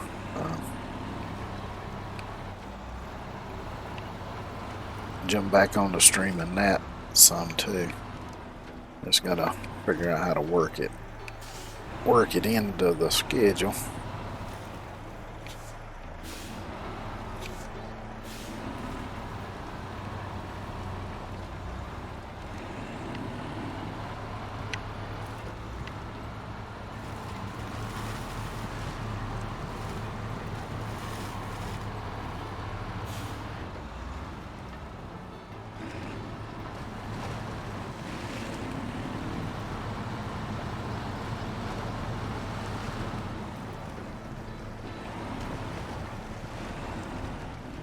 One of these days I'll drag that trailer out of here. Because usually what I like to do whenever I'm done doing all the tasks on a set of maps is I go around and get all of the trailers that are still on the map that it will allow me to sell, and I'll drag them back and sell them just to get extra money for buying or upgrading trucks.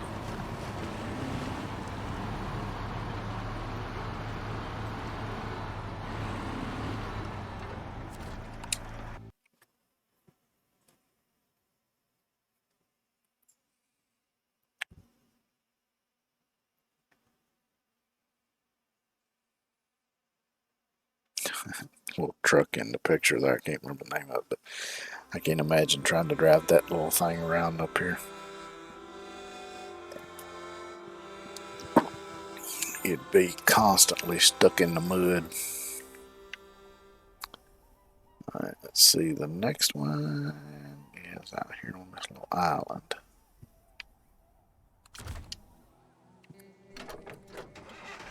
I'm going to skip time to morning, because I do not want to be doing this at night.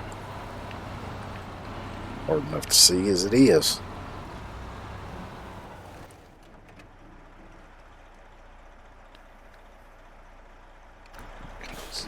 After the trees.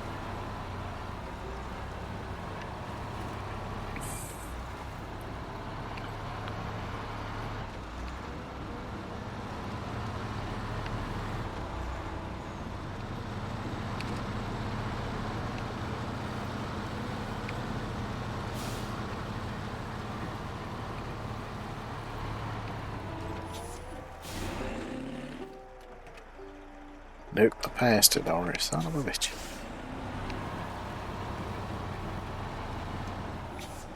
I reckon this is the road right here.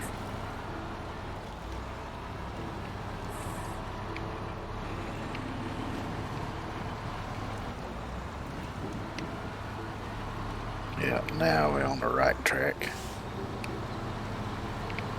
Yet another tractor stuck in the mud. What is this guy doing? Just every time he gets a tractor stuck in the mud, he goes and gets another tractor. And then gets it stuck in the mud, goes and gets another, because these tractors are everywhere stuck in the mud on this map.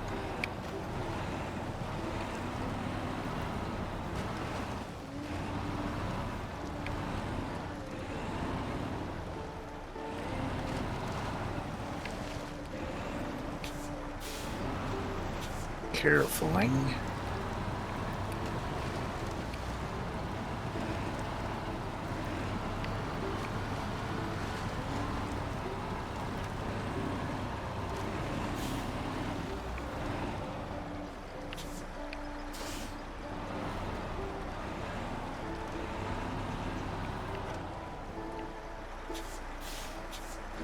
A little too much wheel. Straightened up a bit here.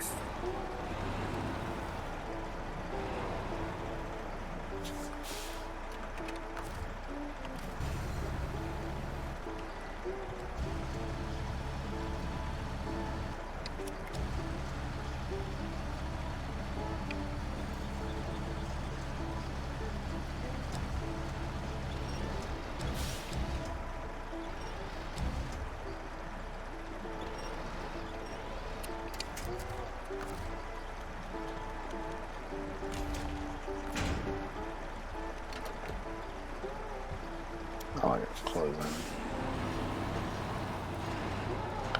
I can say though that I have gotten better over time at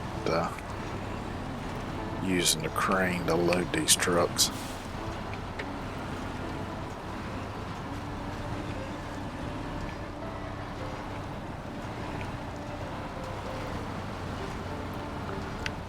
It used to take quite a few minutes to get it lined up just right now, and just about get it lined up pretty quick.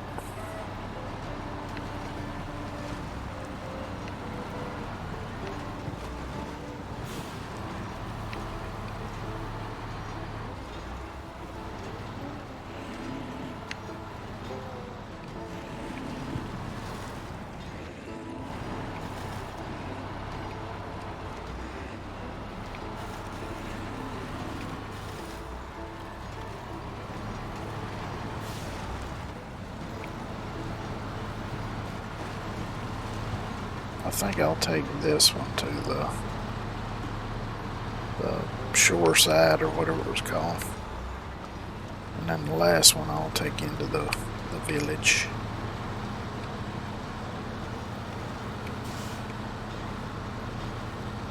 And that'll be another delivery done.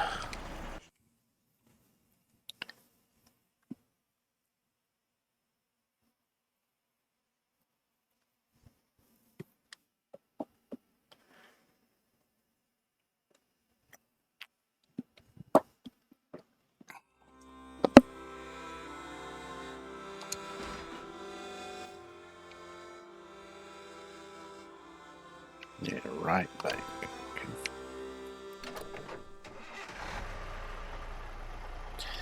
Should be able to navigate to that relatively easily.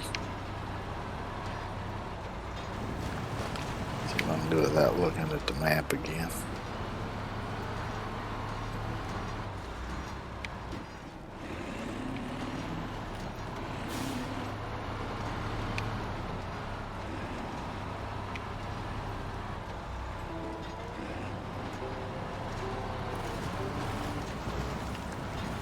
Yeah, I tell you, when your short-term memory gets messed up, it kind of messes with everything.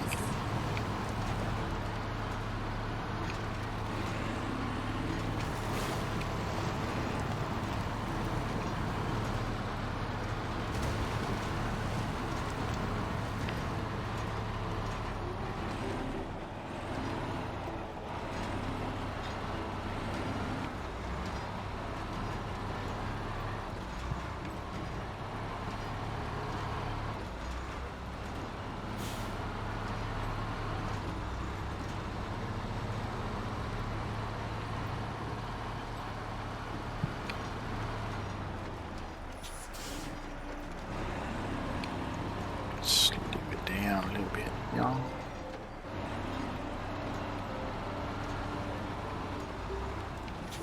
Oh, wait a minute. No, that's the way I'm supposed to go. Made a wrong turn already.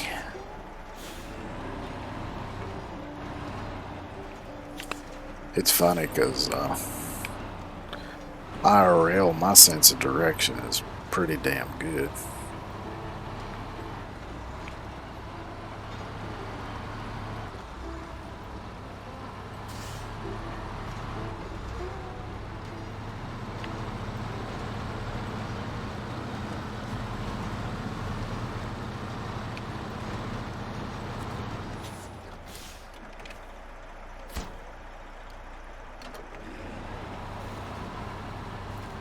So we got one more to go.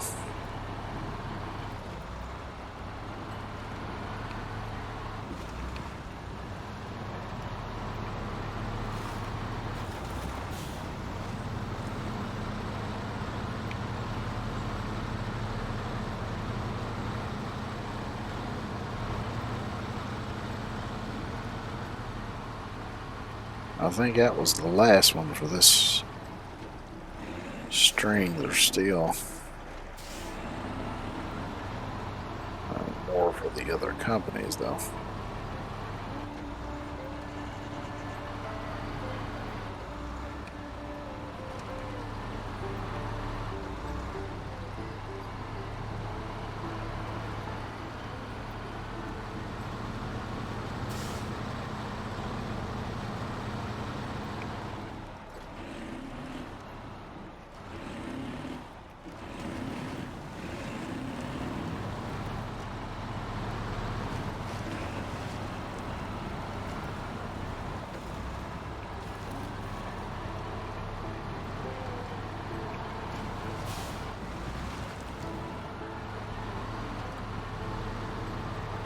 And this place got washed out bad.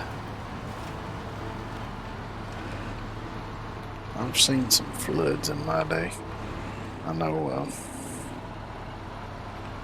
one of my dad's closest friends had a lot down by the river, and he had a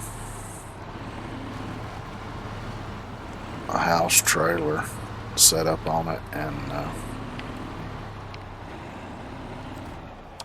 he had an old Ford truck sitting down there that I guess he'd used for parts or something.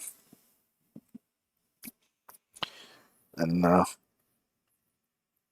it came a flood one year. Of course, it's been probably 15, 20 years ago, I guess now. And of course, he knew the flood was coming, so he went down there and chained the frame of the trailer to a tree nearby. But when the flood was all said and done, the only thing left on his lot was the frame of that trailer, still chained to that tree. And the truck that had been sitting down there, they found in the next town over, washed up on the bank.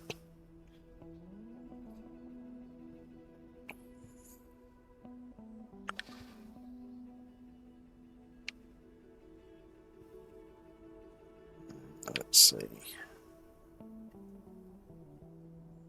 I'm just going to make this easier on myself and marked where I got to make my turns.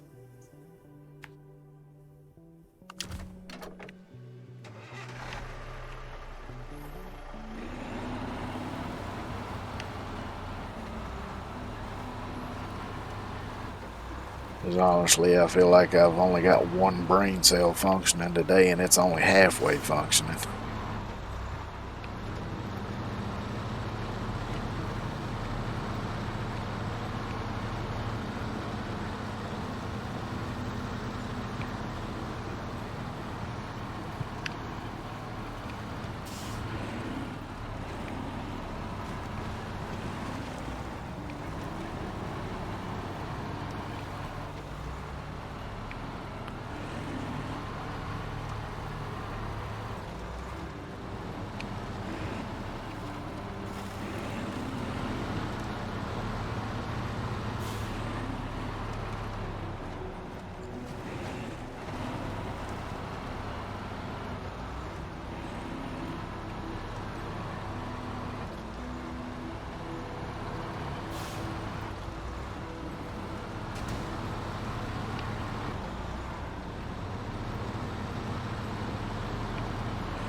And of course, another tractor stuck in the mud.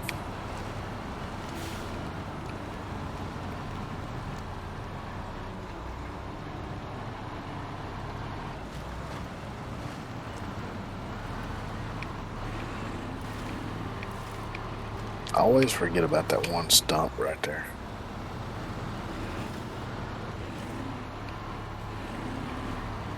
Because it is really close to the road.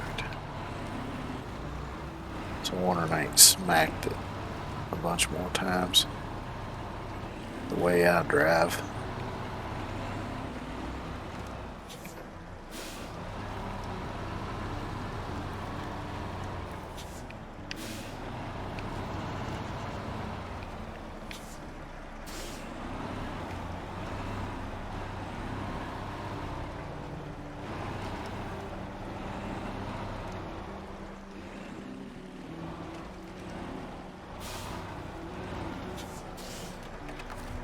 On a little bit of an incline here, but it shouldn't be too bad.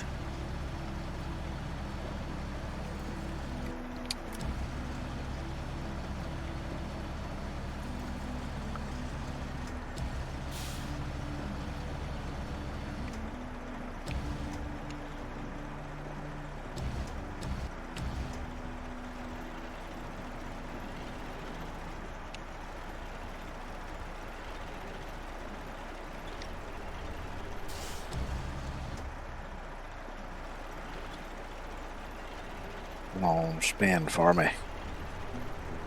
It's getting stuck on the crane. There we go.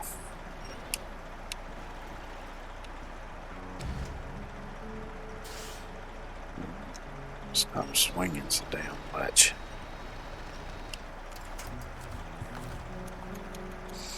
That should do it.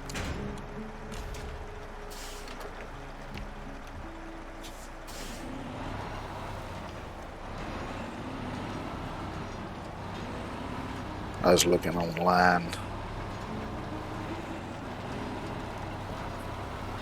I think it was day 4 yesterday. Yeah, it was day 4 yesterday. I was just looking at some different websites where you can find trucks for sale and stuff. And saw a 70, I don't remember exactly what year it was, between a 73 and a 77. Ford F-350 bucket truck for sale.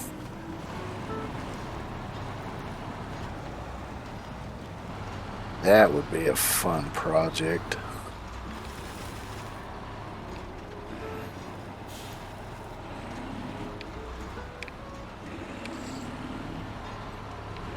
And although I do have a little bit of use for a bucket truck, it would only be for like a couple days that I would need it, and then I would never need it again.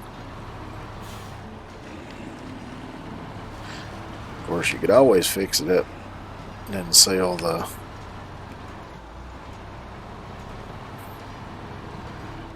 bed off of it and keep the truck.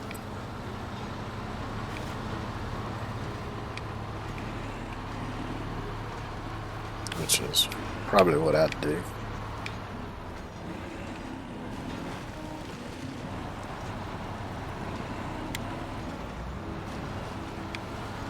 Which, according to the description, the bucket and stuff on it ran off of a generator on the bed. It didn't run off of like a PTO off a transmission or anything. So you could have restored the bucket bed, maybe used it a few times, and then removed it and sold the bed working as is.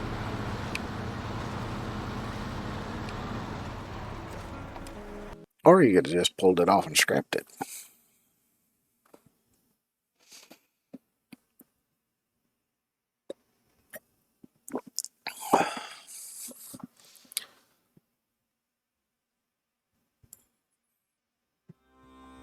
But that's one thing I've always done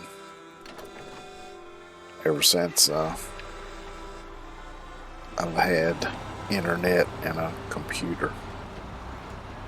I like to go online and look at vehicles for sale and just imagine what I would do with them if I had them.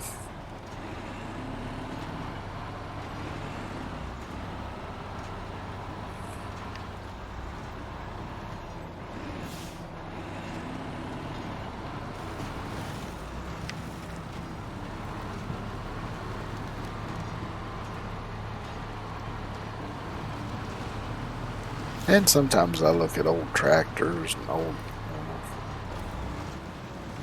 riding mowers and things like that too.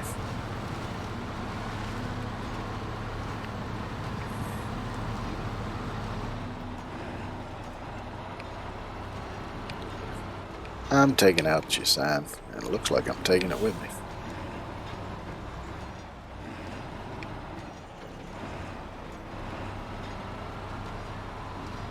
Which I think, considering the state this village is in, I think you're going to be too worried about a road sign.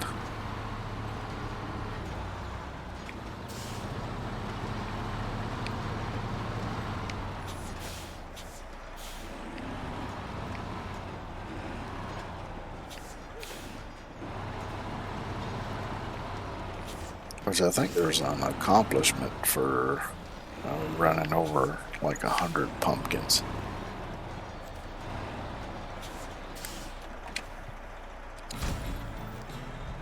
Yay, promoted. Level 29 now.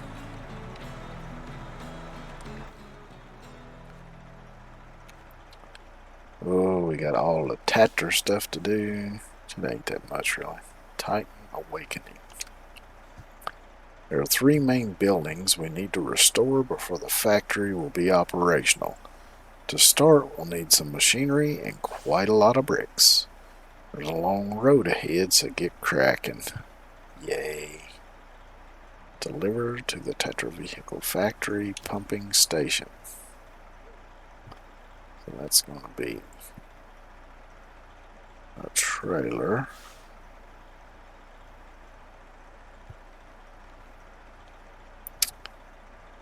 And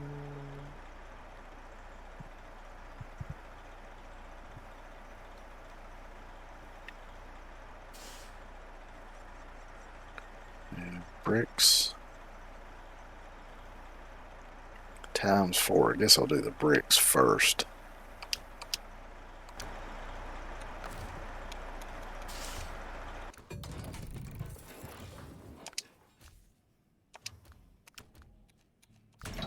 And we're going to use this big, long son of a bitch. And try not to roll it onto its side this time.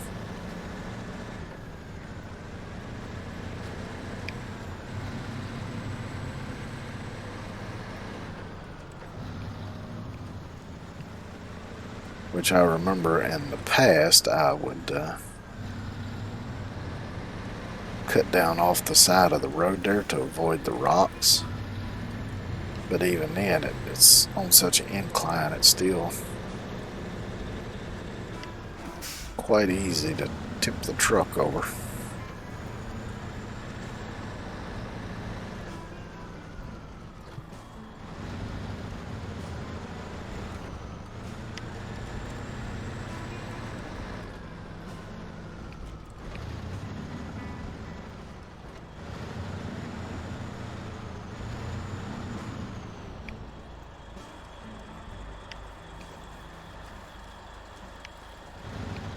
I guess if I go all the way down here, it ain't so bad.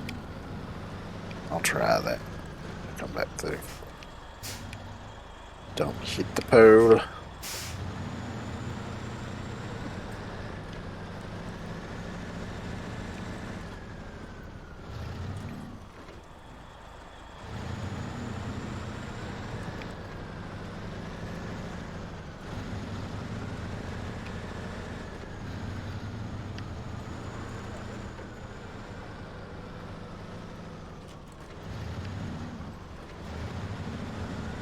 But I guess I've always kind of been that way though, because like I remember, even when I was much younger,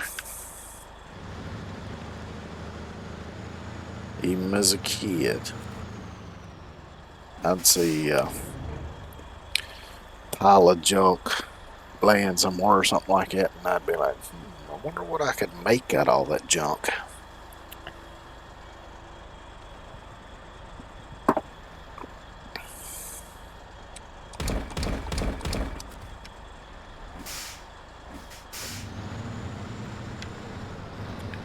Or sometimes you do run across junk, it really cannot be used for anything. It's just too far gone. But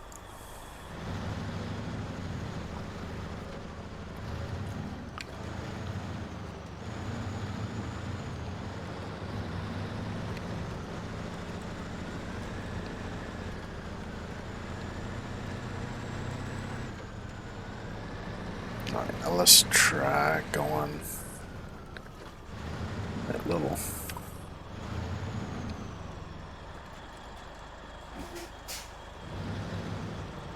take my time though.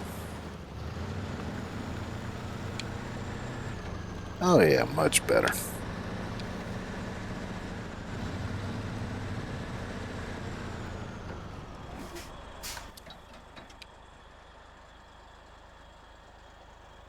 Yeah, I guess I'll just go back over this way and follow that road across.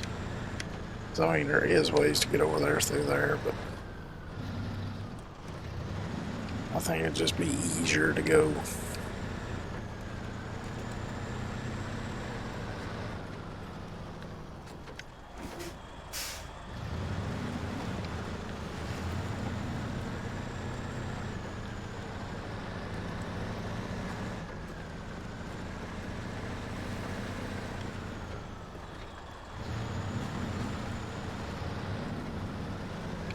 Which,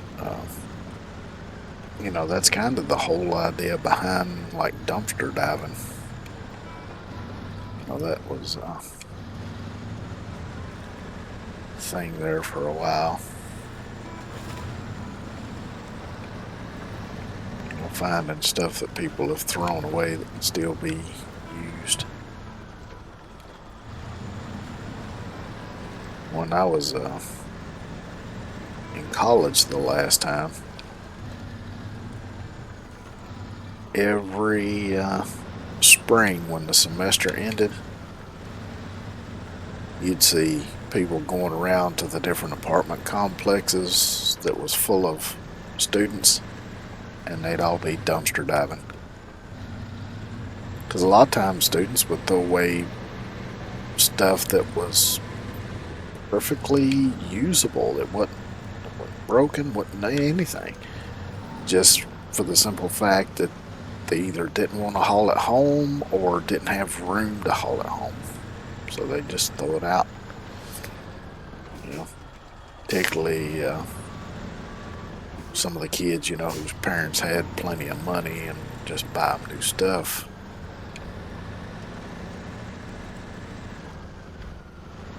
I mean, I've even seen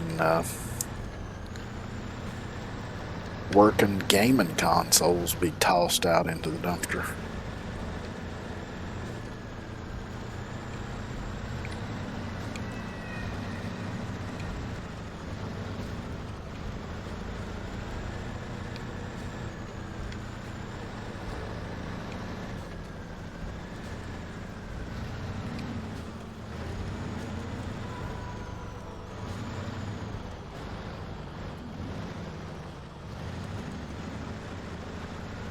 It's a tricky place to drive through, especially with this long truck.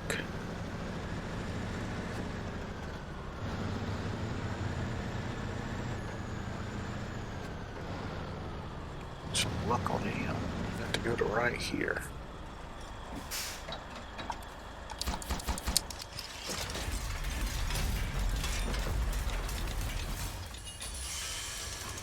Wow, they did all that with 4 pallets of bricks?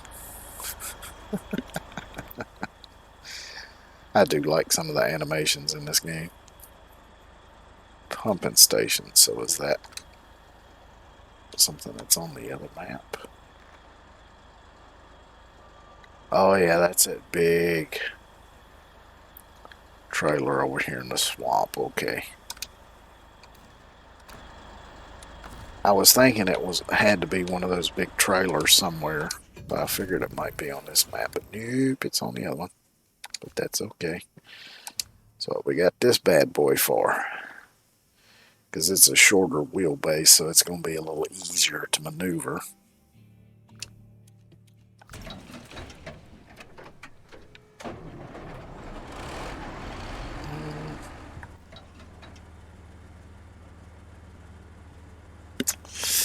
It didn't say saddle. Okay, saddle high is required. Because earlier when I looked at it, it didn't say. But I guess since I got the bricks done, now it's showing me which saddle high is the one I've got on here.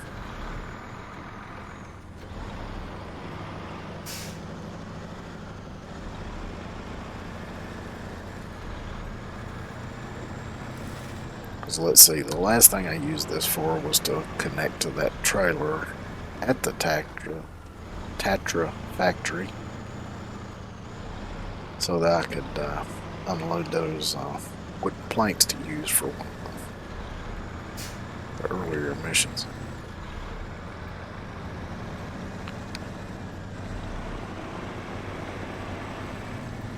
So this is going to be fun.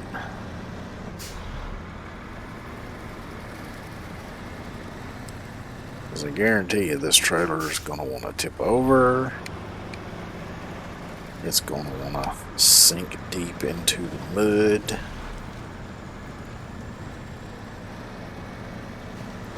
I'm definitely going to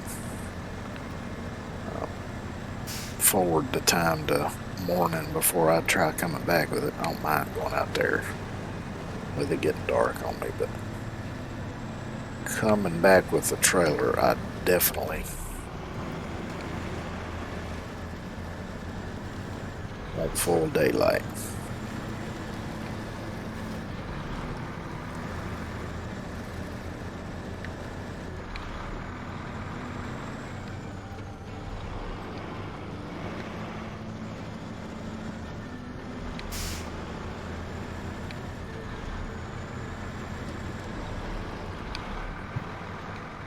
Which Seems like the tires on this one ain't quite as good as the ones on like the Pacific or the International, but I like this shorter wheelbase for pulling the trailers because it's a little more maneuverable than the longer wheelbase is.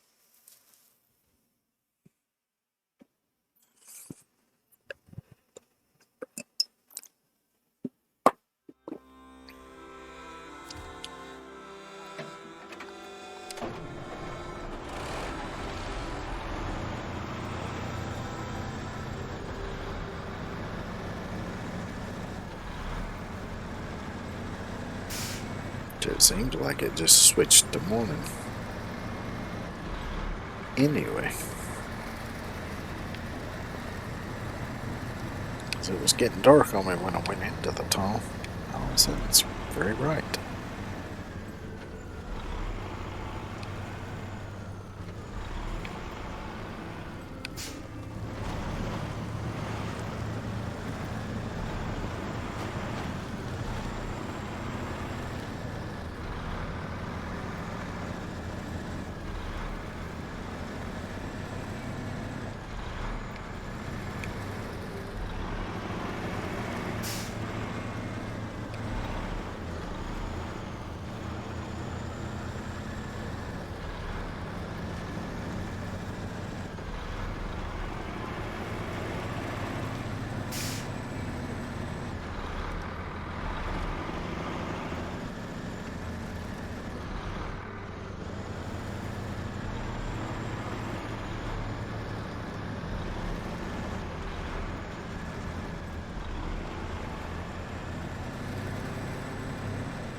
Actually, I think part of what's getting this thing a little hung up is the front bumper.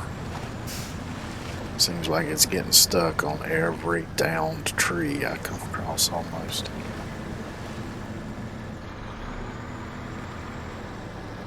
And of course, I don't get stuck on those just as I say that.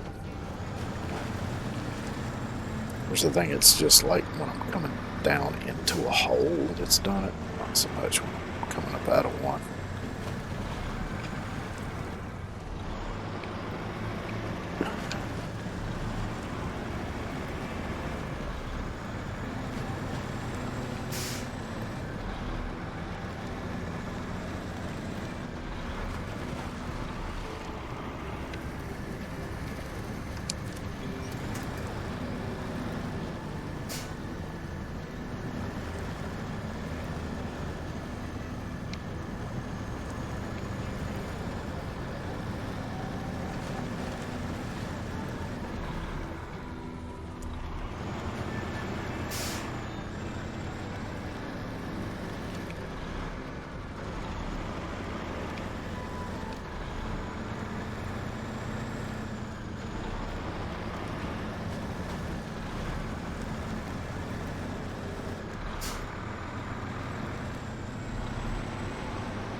I don't think I've been up there yet. I remember going up there on, I used to play on PlayStation, but don't think I've been up there yet.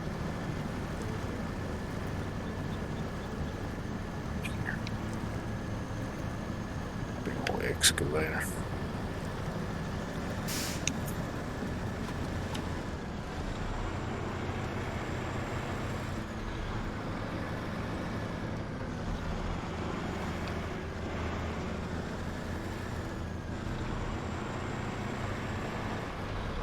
I was thinking there was a task that had you deliver something up here.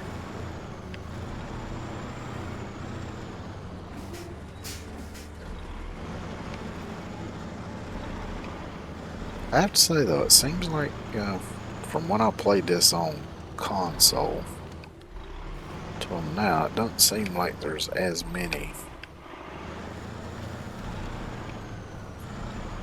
tasks as there Or, of course, it could just be me misremembering things, or could be maybe they added more to the PlayStation version. I don't know. Could be that since they've got so many different maps now, they took some of them out. Who knows? Could be any number of those things.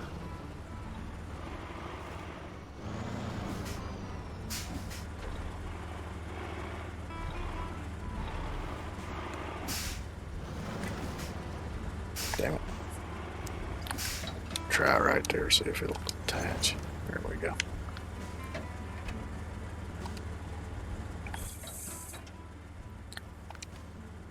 Let's skip to morning. This is gonna be fun. As you can imagine, you can see it, you can imagine how top heavy this thing's gonna be.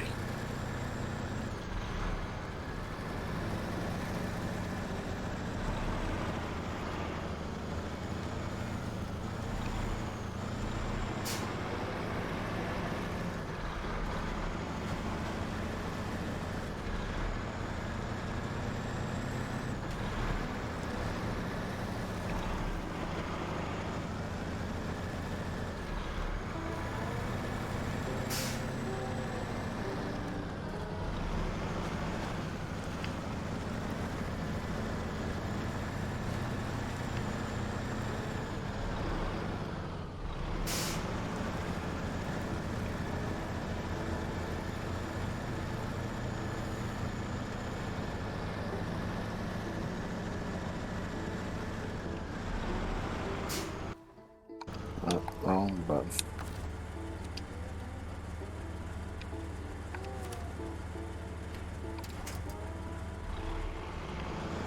I was thinking there was a button that would change the view to where I could be looking from kind of behind the trailer, but I can't remember what the damn buttons do.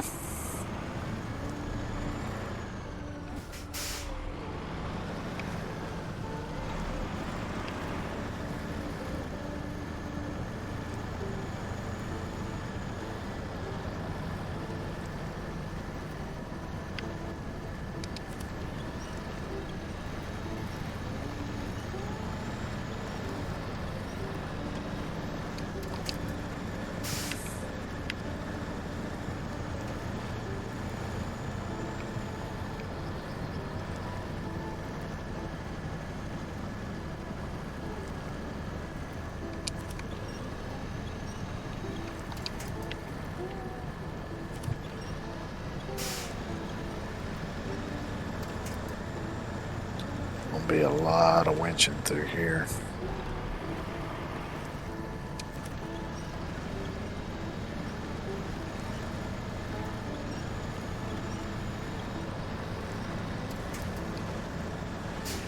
Nope.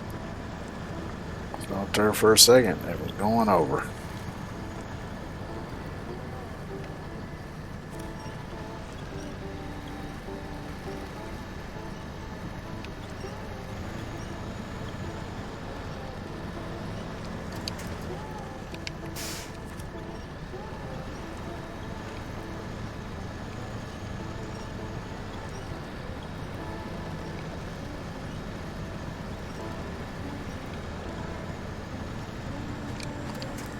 If it does go over, I've only got one course of action, which is to bring another truck over here with the big crane on it to try to pull it back upright.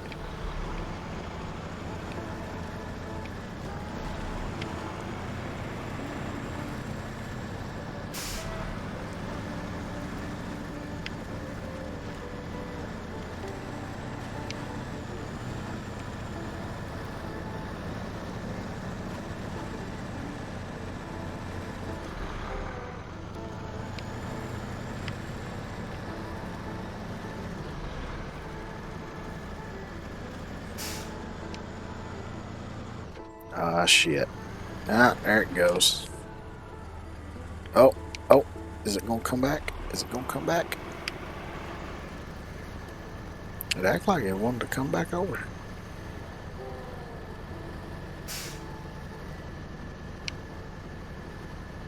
Hold on 1 second here.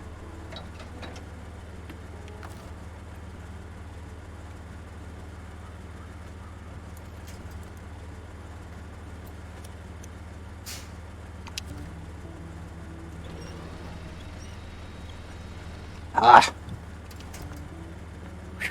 That was a bit of a pucker moment there.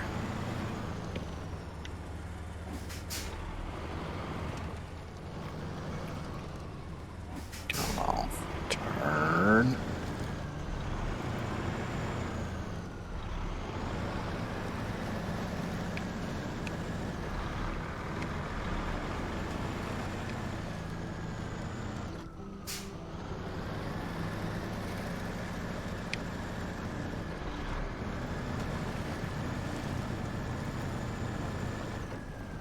See, normally you would, go out wide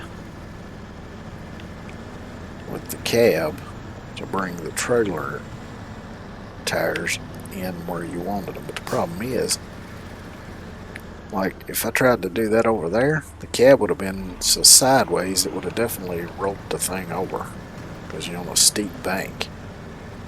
So there's some areas where you just can't do that. You just gotta go as wide as you can reasonably, and then just drag the trailer over whatever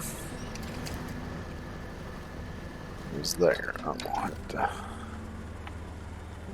send that scrap from this side and go to there.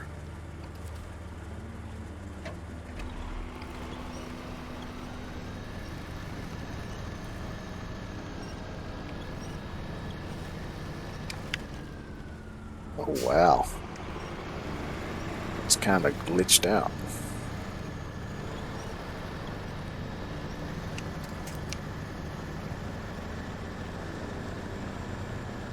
But it came loose either way.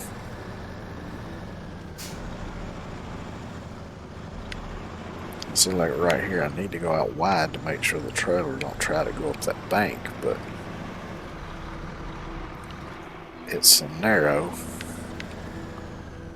I can't really do that.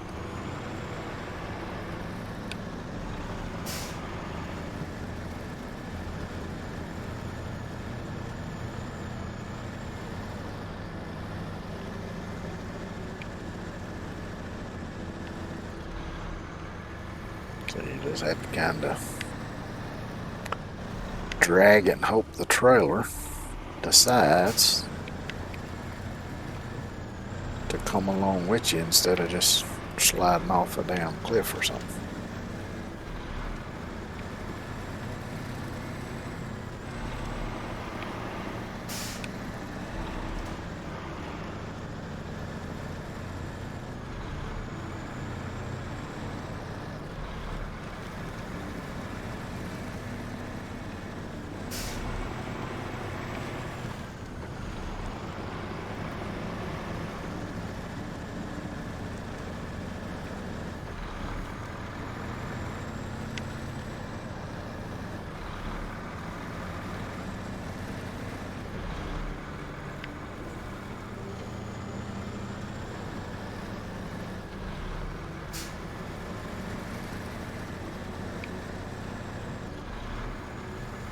Once I get back to the other map, I can see what part of the factory I gotta park this damn thing in.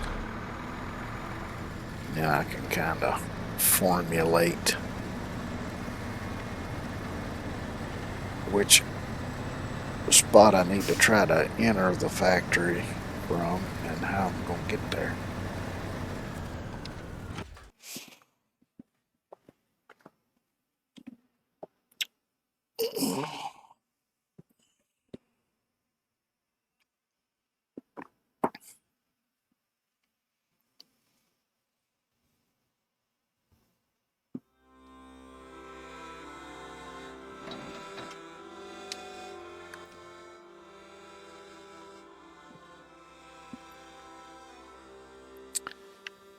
Okay, it wants it there.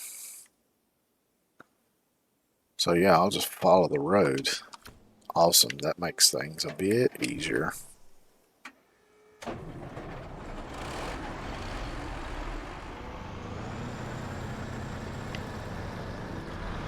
I didn't say easy. Notice I said easier.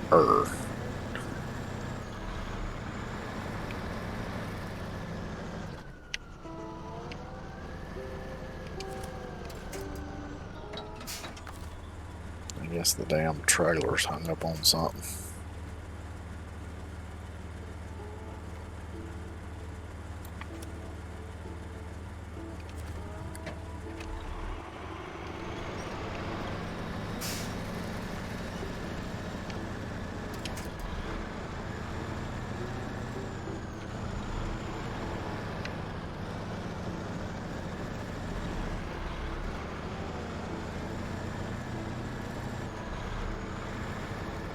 Now I'm taking out all the road signs.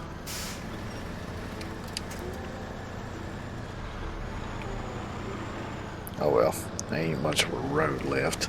They don't really need the road signs.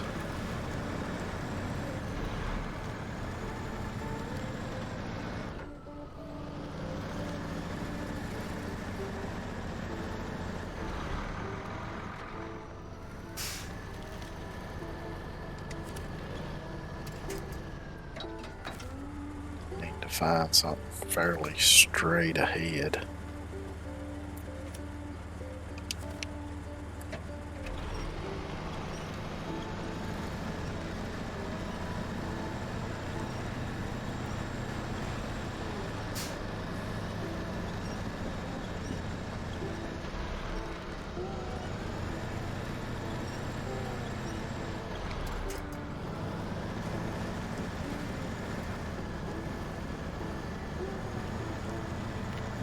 And it wanted to go over. It was trying its damnedest.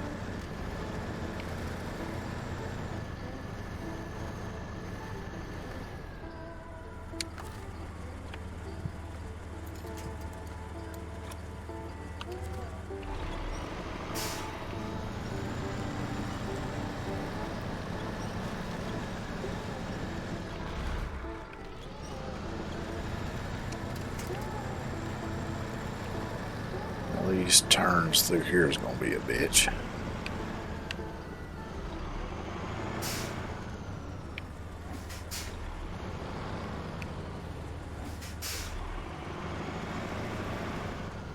And the turning radius on this truck is horrible.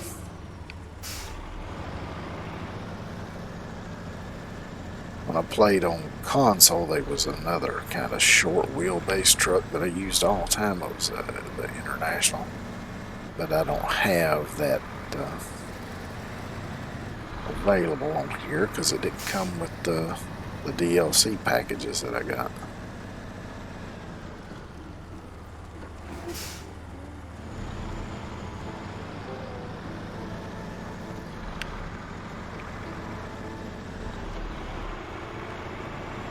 But that's okay. Make do.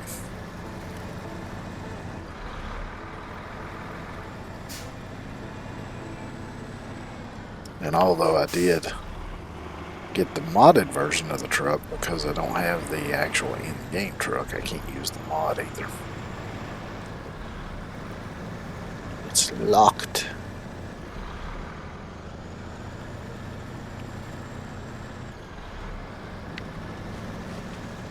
Oh, this curve up here. It's going to be horrible. It's such a tight turn.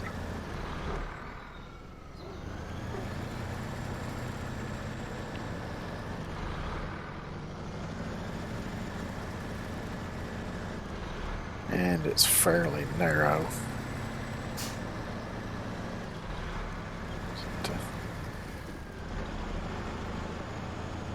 Try to ease it through here as best I can.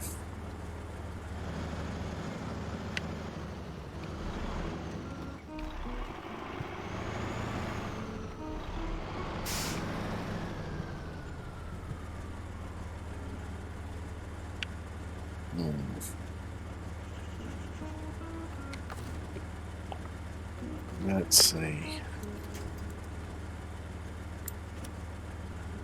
Try hooking that to there.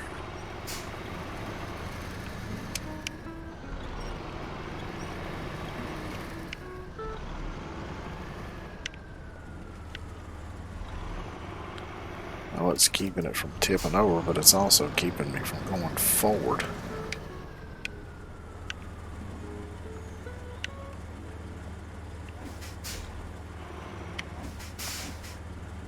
Shit, come on. What a pain in the ball sack. Well, let's see if this will work.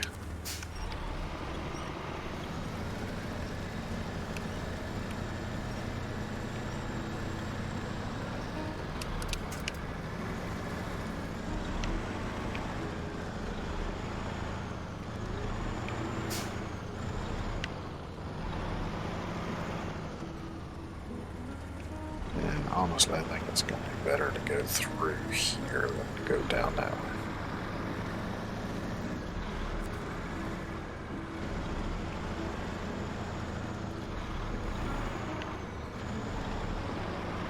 Yeah, that worked out alright. Now, get through here.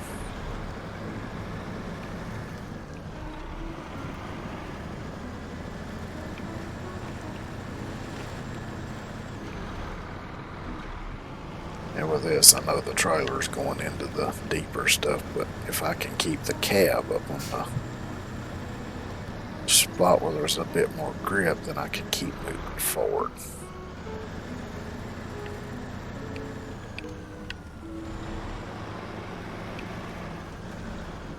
No.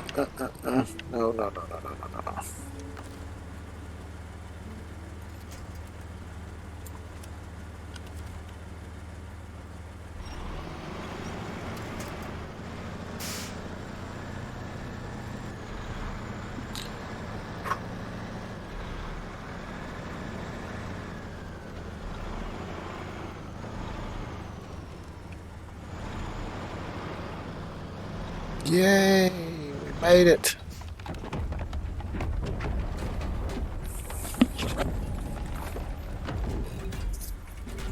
That was actually slightly tiring.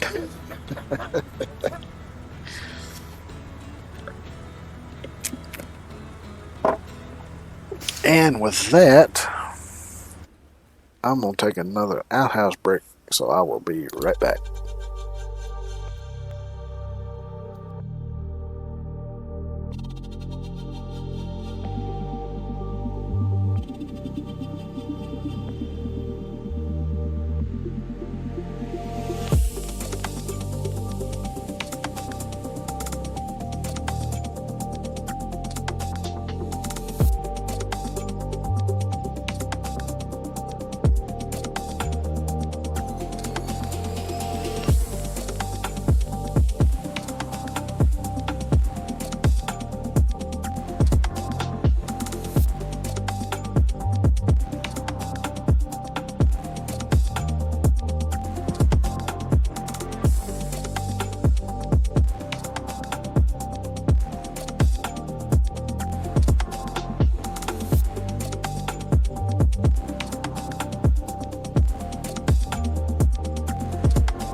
Alright, I'm back. Oh, goodness.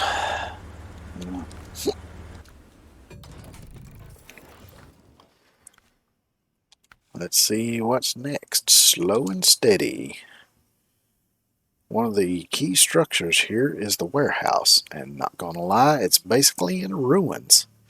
Worse yet, a good chunk of supplies we were sent got washed off into the river.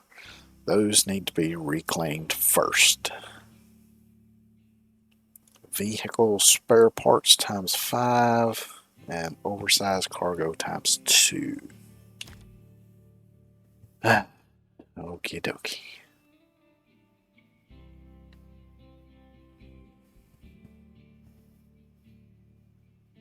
So is any of that on this map, or is it all on the other map?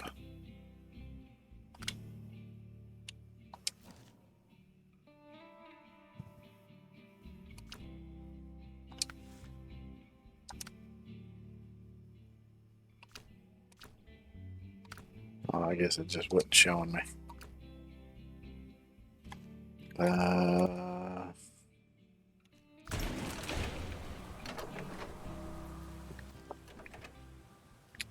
No, there it is.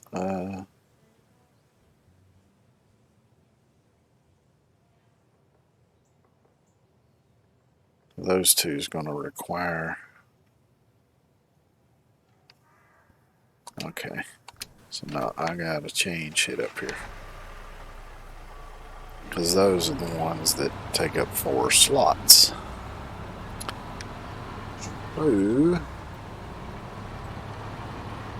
Go back into the garage here. And we'll throw the crane back on here.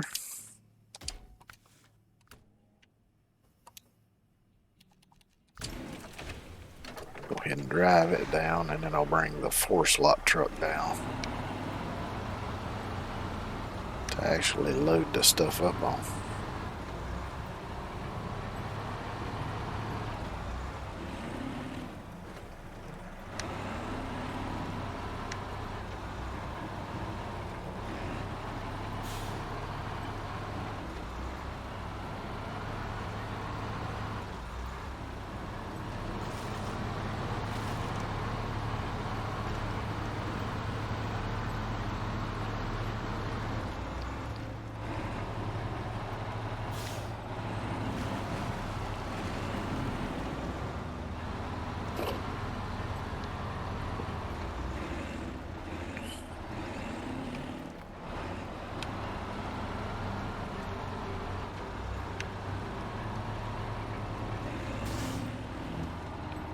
I thought earlier it was going to start raining, but so far it ain't. Maybe I'll get lucky, and after end stream today, maybe I'll have a little clear daylight left with no rain. Maybe I can go out and do a little something.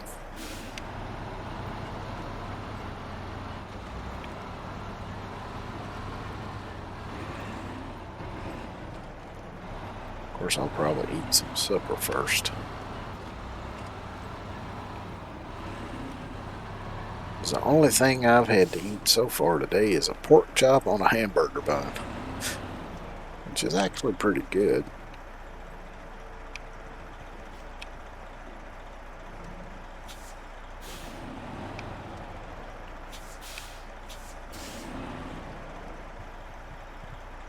But it don't do much to fill you up, that's for sure.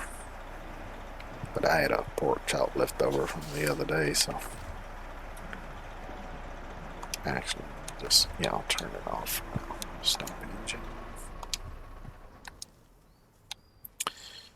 Go back to the garage. Grab this truck.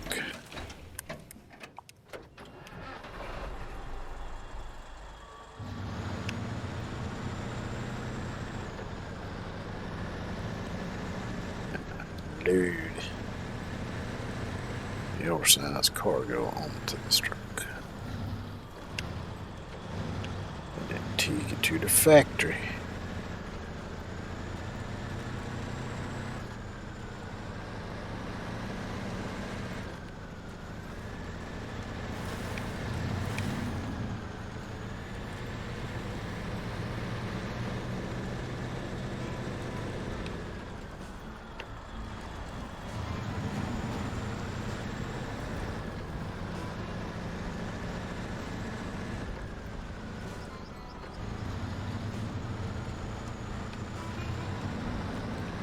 But of course, that's why I mentioned earlier that for the time being, I'm probably going to be restricting my streams to like 4 hours, because that puts me at 5 p.m., but it's that time of year now where it don't start to get dark till like 8 or 9. I think it's around 8 right now. A little further up into the actual summer, it'll be like 9 o'clock almost before it starts getting dark. So.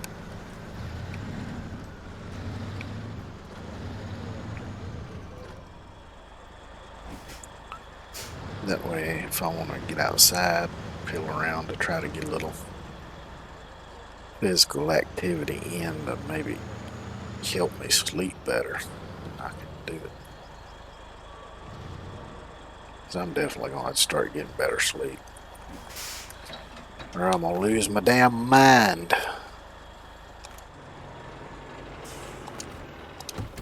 I've already lost my damn memory.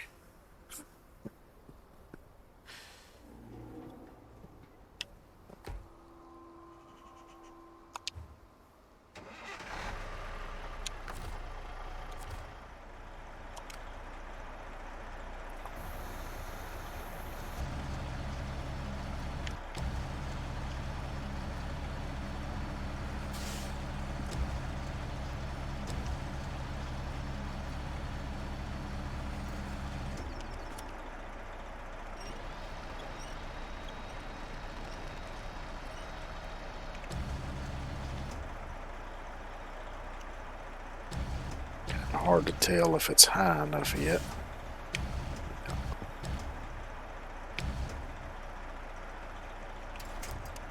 Oops. I meant to just lower it, not drop it. Oh well, may have still worked out anyway. Yep, it did.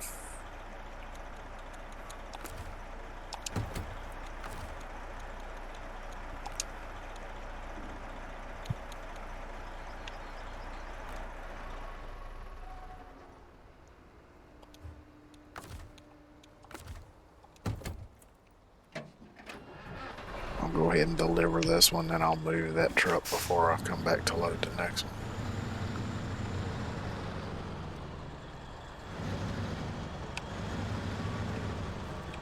So the next one I might do a little different, because I ain't gonna be able.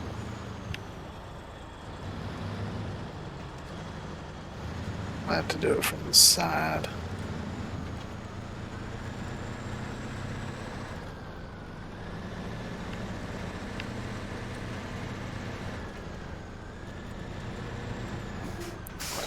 Let me look right quick and see. That's right, this truck. God, don't automatically stop when you hit the fucking parking brake. It'll keep going.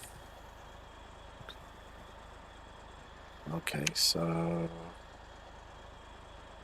that needs to go over here. So it looks like the only way to get there is to... oh shit. That brought this up. Okay then.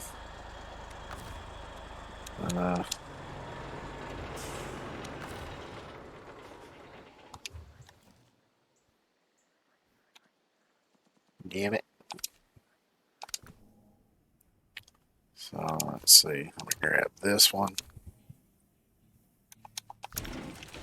Let's go see if I can clean up that scrap pile. That'll make getting this cargo over there easier.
Sorry if that was a little loud.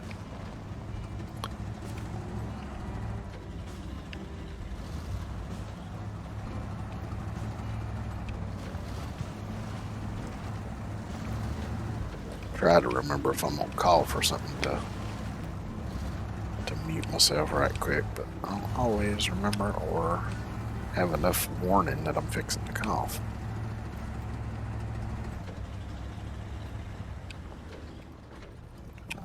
Camera collisions. Alright, let's see what this entails.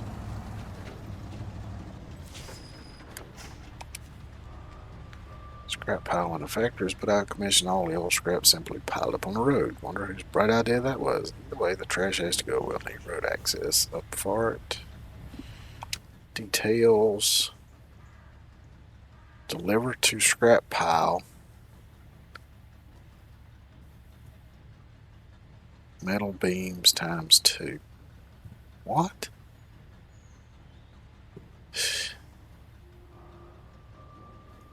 Okie dokie.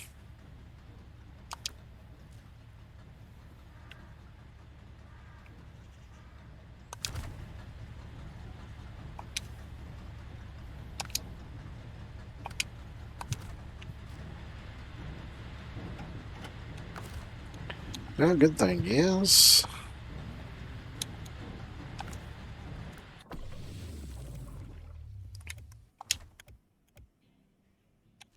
let's see if I can put a 2-slot bed on this thing. No. Okay, that's fine.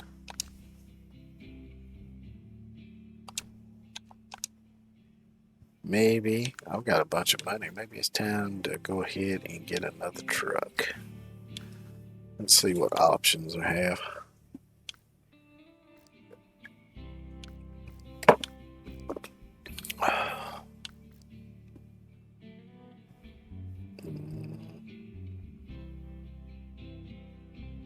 Wouldn't mind trying that one out.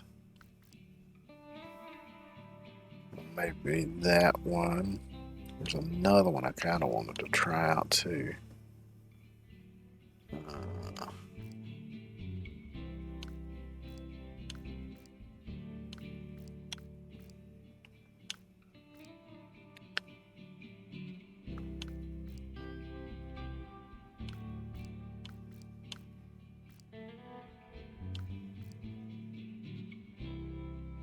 It was this one.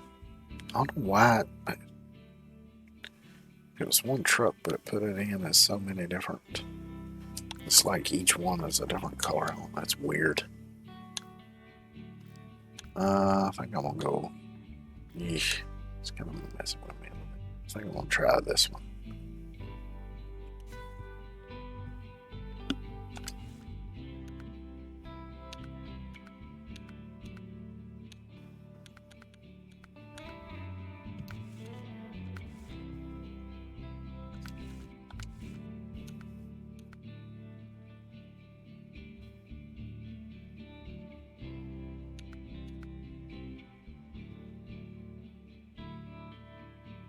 That's weird that that's locked, because I thought sure I had that unlocked for the. Because that's one of the first trucks you get.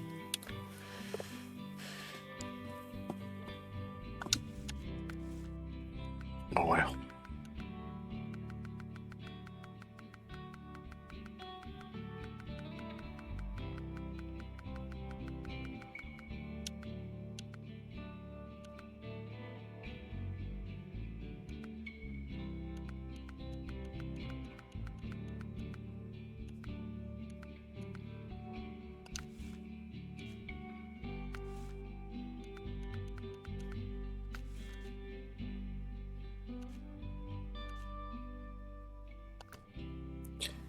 Yeah, let's go ahead and try it.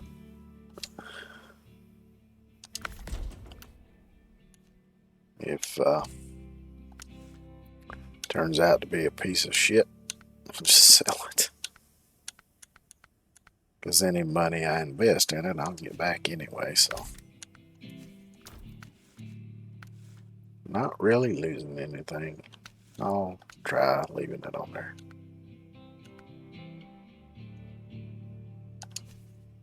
And I guess we'll try the no name, since that's the only other one available.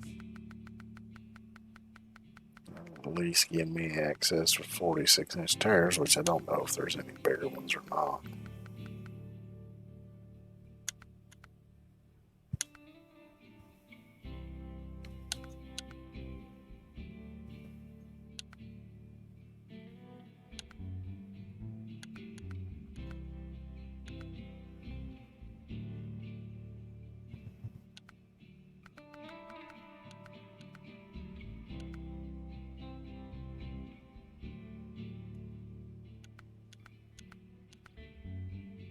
Oh wow, those look pretty cool.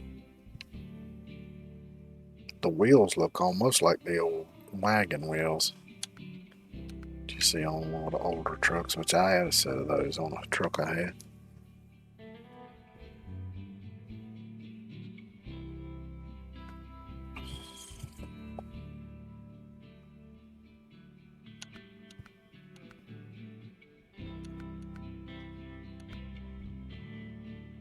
Let's go with those. That's why the hell not.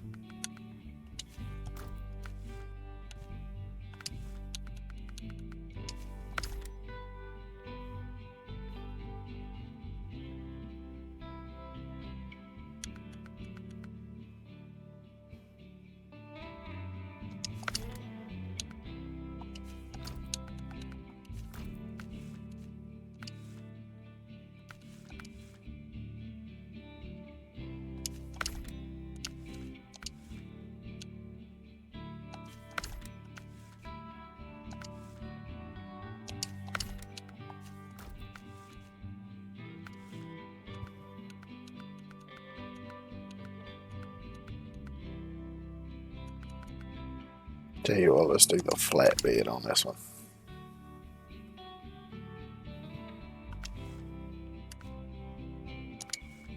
Let's see what beacon.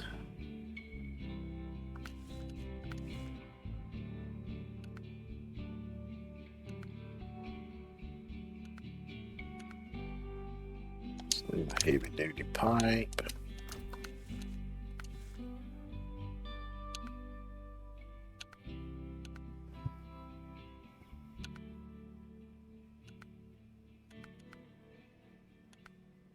Yeah.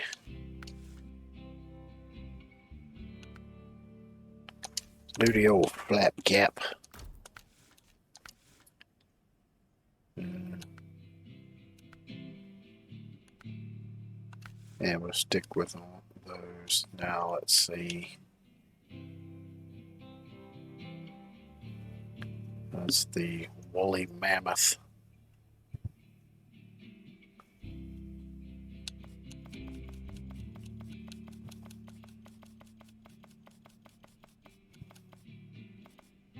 But now we're getting into the two-tone shit here.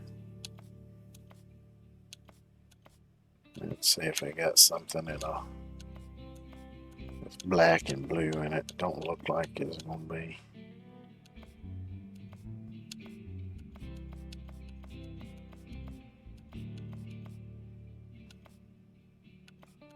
Oh, they got black and white, black and red.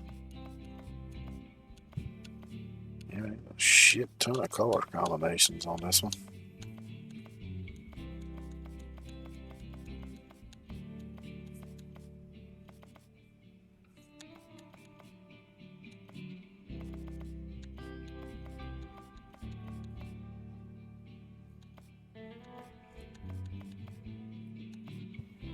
Dude, that's ugly as fuck.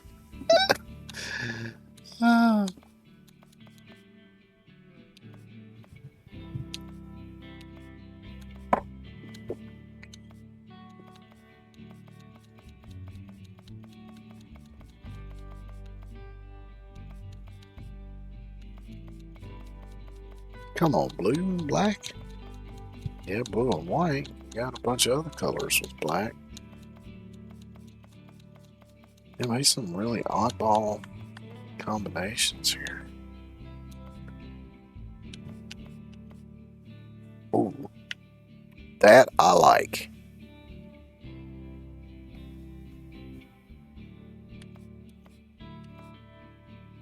And that's pretty much the opposite of it.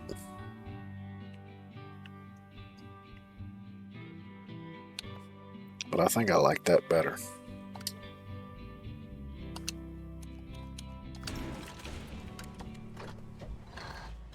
Now it's done got nighttime on me, basically.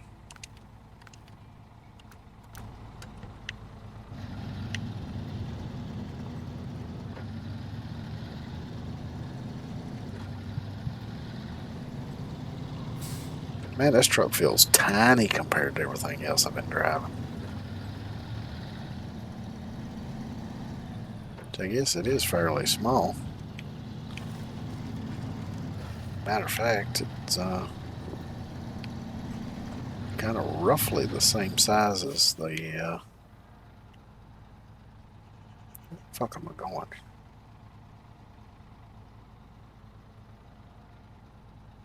Oh, I gotta go down this way. Which means I might have to move the big, long bed. But yeah, I guess this thing is roughly the same size as the F-750, really.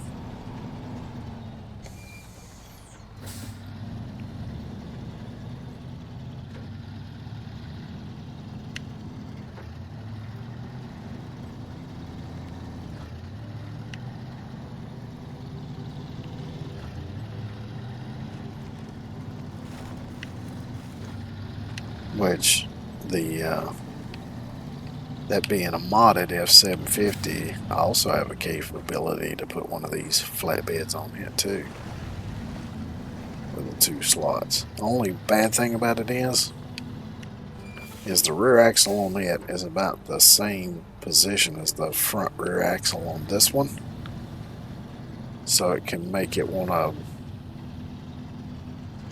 seesaw on that rear axle, and pick the front end up off of the road, which ain't good when traction is key.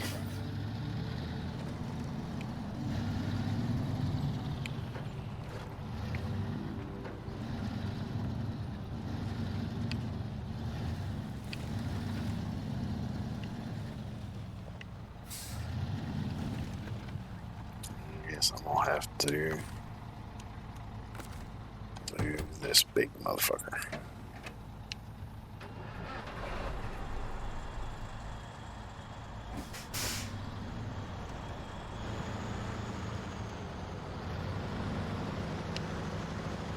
So let's see if I can back it down. Back into the... Whoa.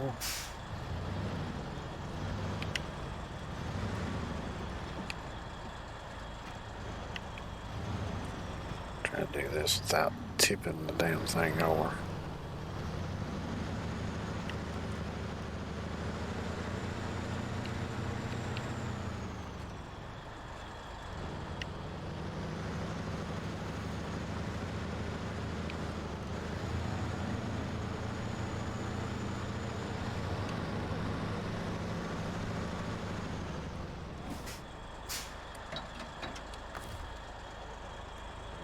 Stop engine.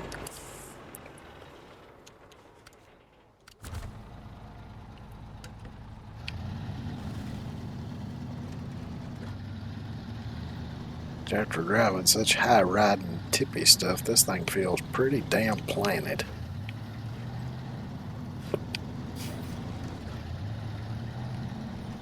I just hope it's got what it takes to get through it all to get over there. So I should be able to follow the road for the most part, though. I think instead of going through the swamp.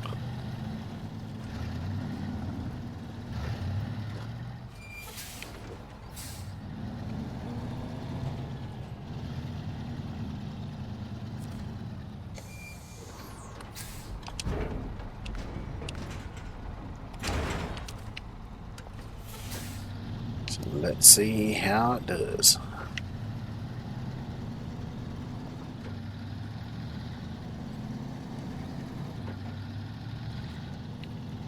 Like I say, it really shouldn't be too difficult, because the only spots it might get stuck in, I think, are just over the main bridge, where you got to go through them couple of little muddy areas, and then just past the fueling station where the road's washed out and you gotta skirt it to the side through the swampy kind of area. This thing's going like a champ so far, though.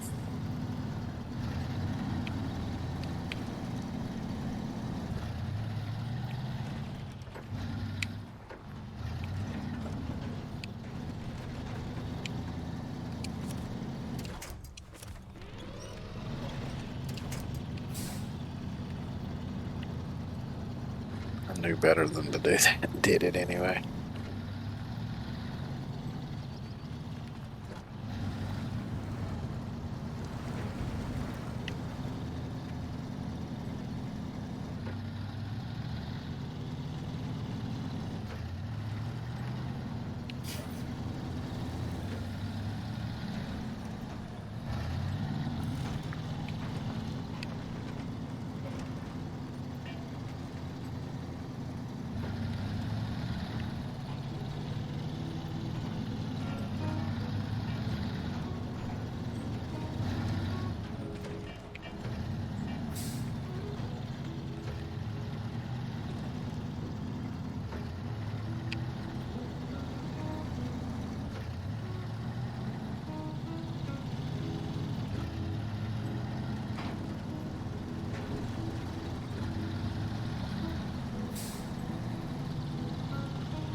Right over here is one spot. Got this deep hole.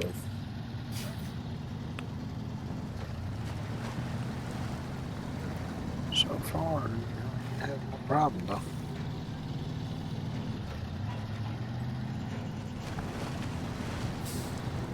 So far, the only problem I've had is from me being stupid trying to climb centered over a rock that's half the size of the cab of the truck.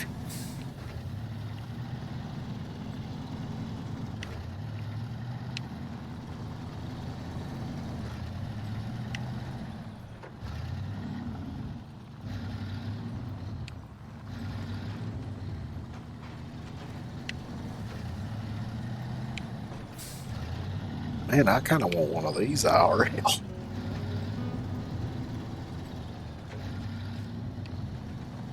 Not only it was this capable, but just from the looks of it too. I mean, that's a pretty badass looking truck. At least I think so.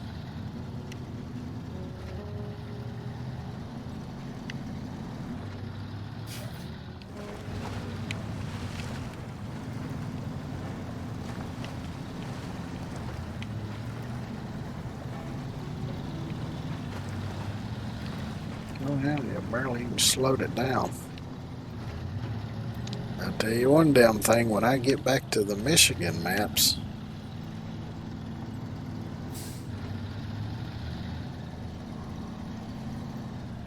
I'm damn sure going to utilize this truck.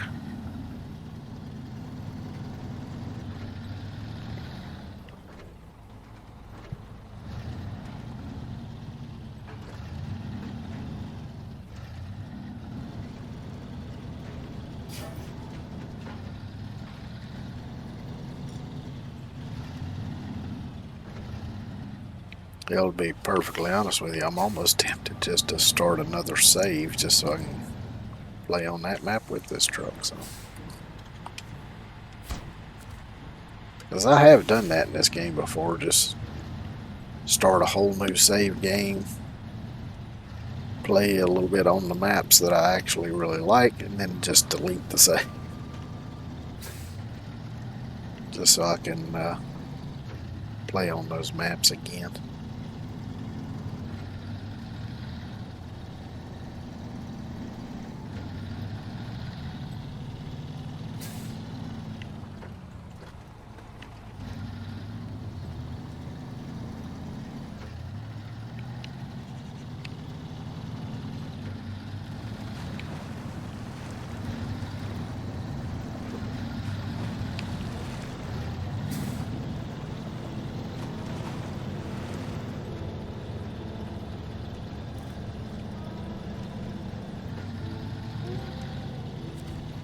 But on at least one set of maps, I like to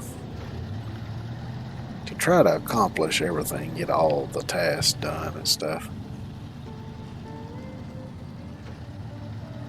Because even though I skipped those more maps on here, on my other save that I play on offline, I probably will go ahead and do them on there, although I'm going to be cussing the whole damn time I'm doing it, so.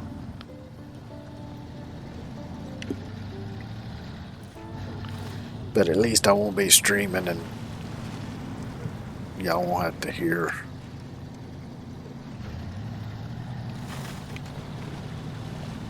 my bitching and cussing and everything else.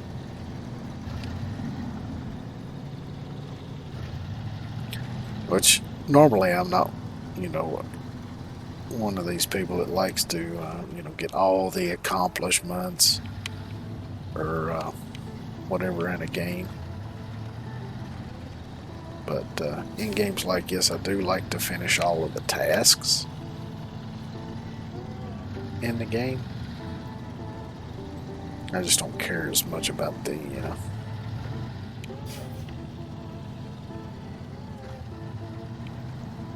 getting all the accomplishments or whatever the hell you call them.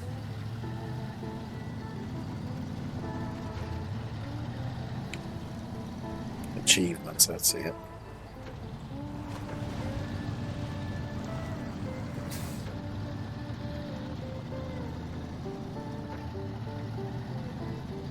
Because as a matter of fact, there's only been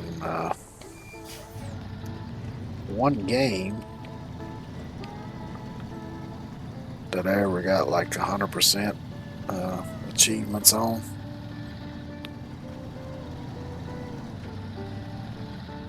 And I believe that was Farming Simulator 15 on PlayStation.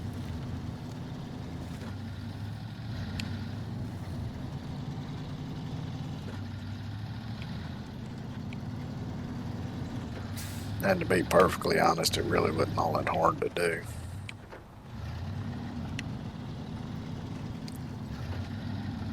Which for games like that, most of the achievements you get just through normal gameplay anyway. I have a couple, one or two kind of obscure ones that you kind of have to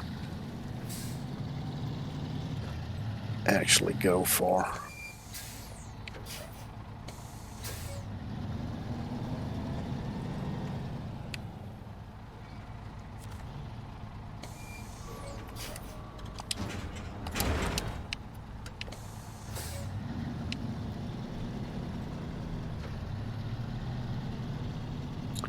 This is kind of turned into a lot more than what I sort of imagined it would be. Of course, I knew doing this factory there was going to be a lot of different little things involved with it. I mean, I remembered it being, you know, quite a few different tasks to get it done, but I didn't remember, you know, it's just a very vague memory of there being a lot to do.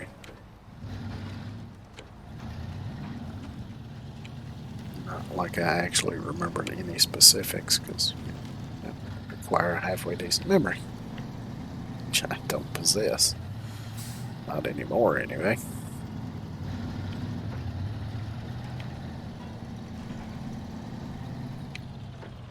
Well, let's not center that rock this time. Yeah, damn, I kind of want one of these trucks IRL now.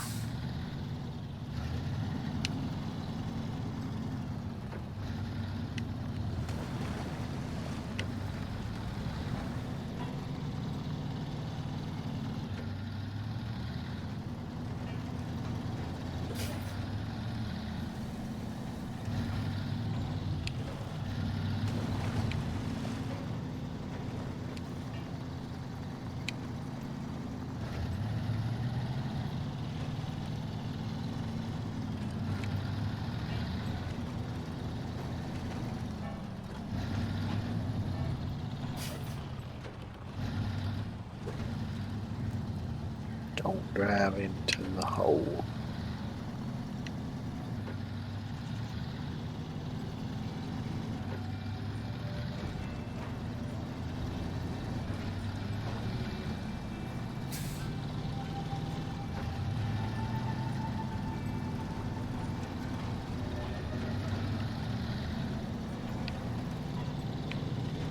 Yeah, this is my first time ever trying out this particular mod truck, and I do really like it.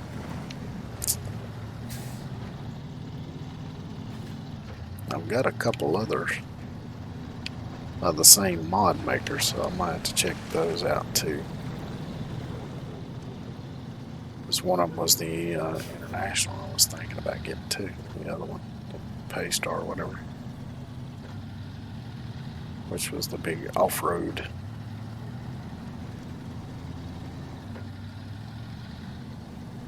Version that you kind of unlock early on in the game.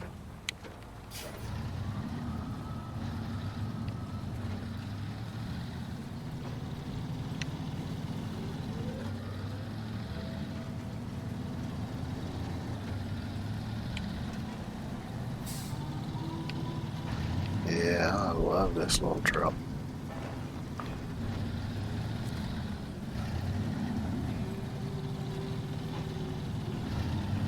I like it about as much as I like the F-750.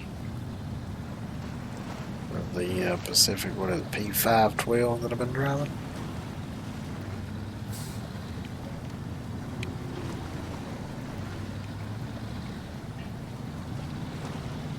I like the looks of it too. This paint job on it, these wheels and tires.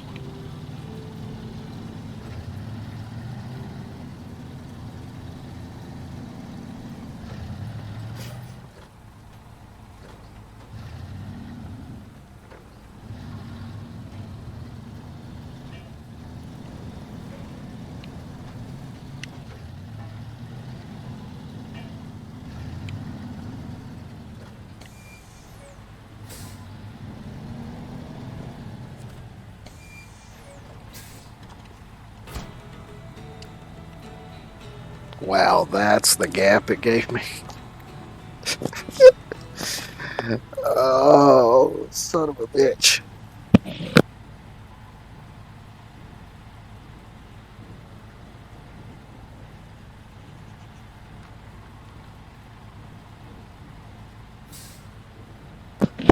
So now I've got to get that big, long ass international through that tiny ass gap.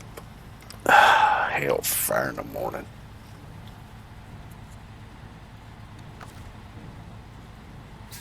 Which, honestly, if that's all it cleaned up, that was a waste of 2 loads of fucking metal beams. And honestly, you didn't need metal beams anyway. All you need is a damn skid steer. Of course, now that bigger stuff there, like that one big chunk of concrete. Hell, you could still probably at least scoop that around with a skid steer. Anyway, you get back to it. Look at that, though.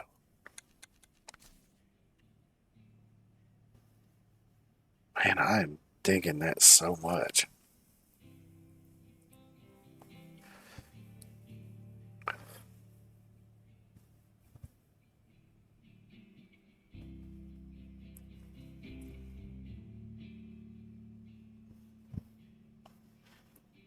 Yeah, I am really digging that.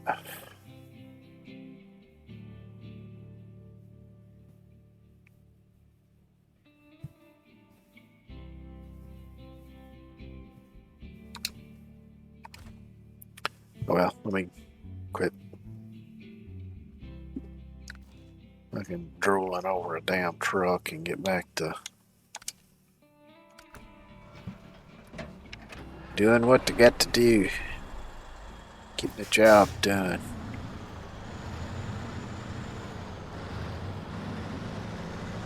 As much as I like drooling over trucks.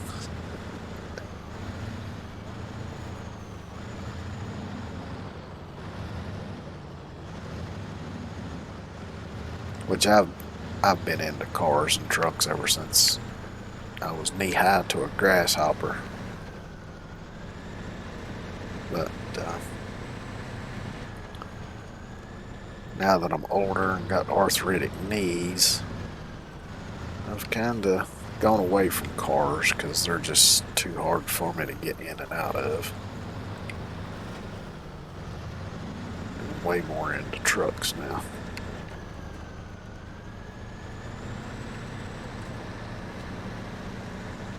I still like to look at cars sometimes, but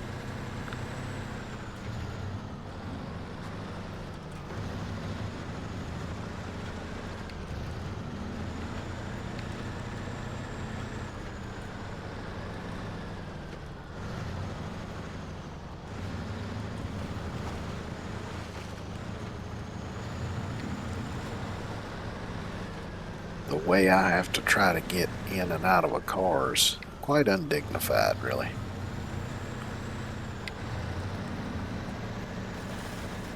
Not that I really give a shit about that.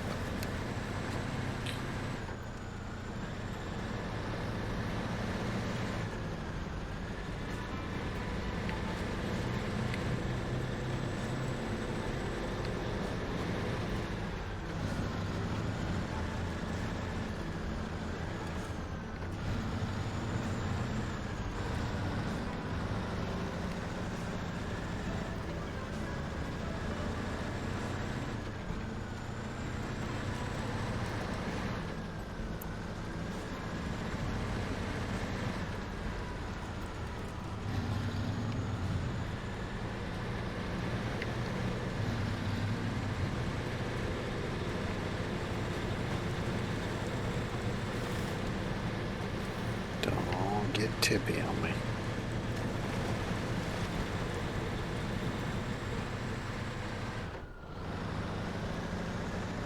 See, I think this truck's wider than that gap that I cleared over there.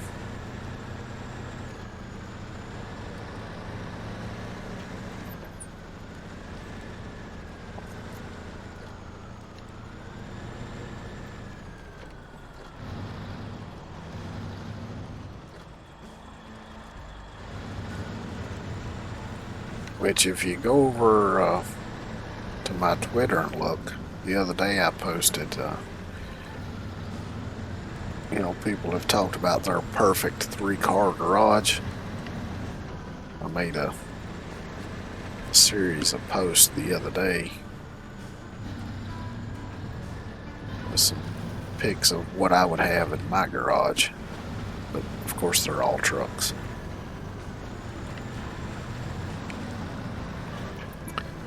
Now, if I didn't have arthritic knees and could easily get in and out of a car and wanted a car,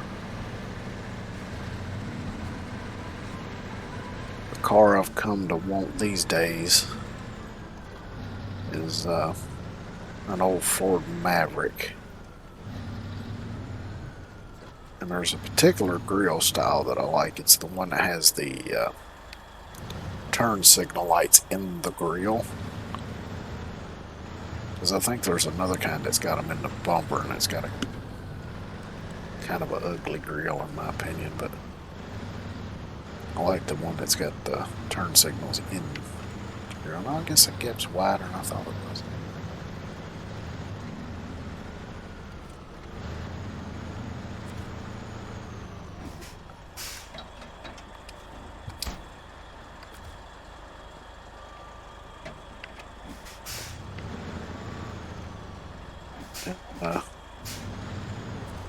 But yeah, I'd want it with the 302 automatic.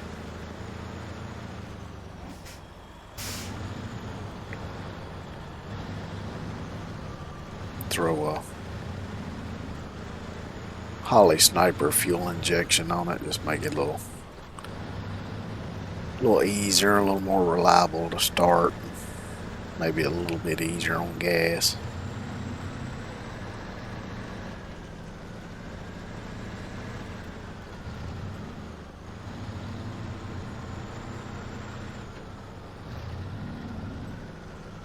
And you know, maybe have it painted up like the Maverick Grabber, and have it in the blue. I forget what it might have been blue and white, but I don't remember what the exact color combinations were of the blue Grabbers back then. Which I think I've mentioned. I almost had a Maverick Grabber as my first car after I got my license. I'm pretty sure I told that story about looking at one. Of course, it only had a 200 straight six and 3-speed on the column. Body, the paint was a little faded, the clear coat was gone, but it only had one small dent in the driver's rocker panel, and there was maybe a little bit of surface rust in a couple of places, but very, very little, if any, rust in it. The interior, I think there might have been one, maybe two little cracks in the dash, but other than that, the interior was in really good shape. Yeah, I only wanted $500 for it. But instead of that, I got a 79 Mustang with a junkyard Pinto 4-cylinder in it, because it was $400 as opposed to $500. And that car didn't last me but like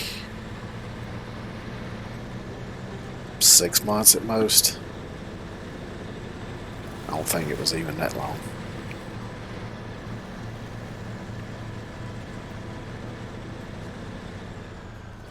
Because that junkyard motor was junk.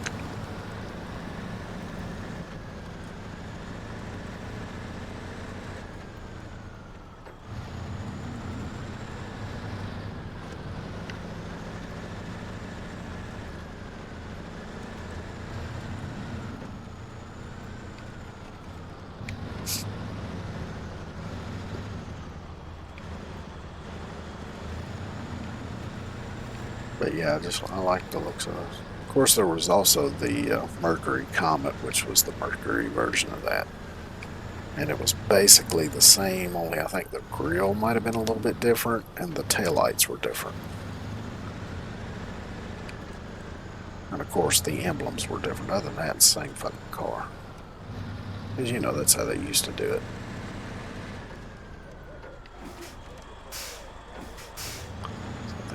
Have to do for this one, since it's the end of it is right up against that other container, is back this in beside of it.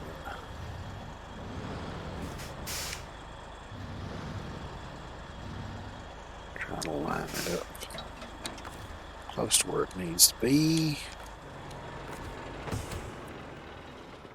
And then what I can do is back this thing right up next to the side of that one. Oh shit.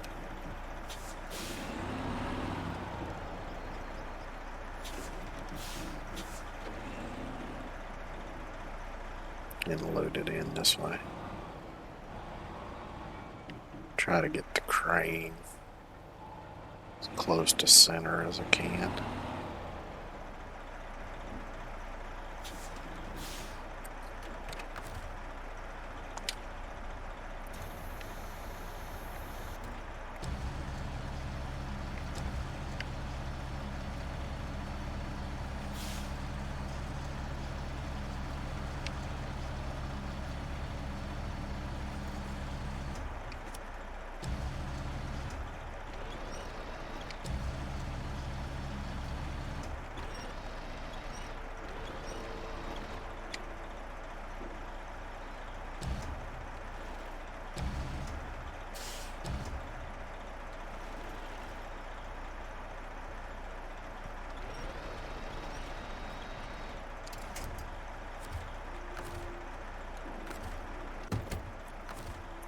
Little pack. It wheels. Change back to this one. I can just recover it back to the garage now.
This should be relatively routine. Well, it looks like I've smacked that cargo container against something, probably a tree or a pole or something. I didn't even notice. I can see the damage on it. It's fine. It'll buff out.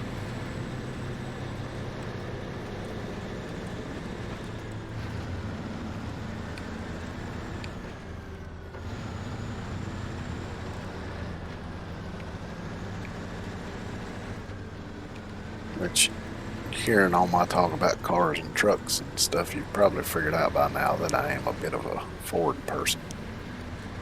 Which, don't get me wrong, there's a few Chevrolets that I like, a few Mopar products that I like, but mostly I like Fords.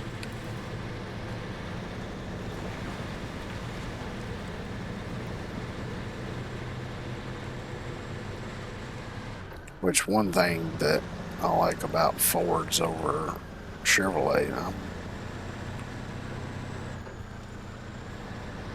is at least when it comes to the like 60s and 70s vehicles, is the placement of the distributor. Because on a Ford it's in the front, on Chevrolets it's in the back, at least on like most of the V8 engines. Might be a few exceptions to that, but it just makes it easier to work on.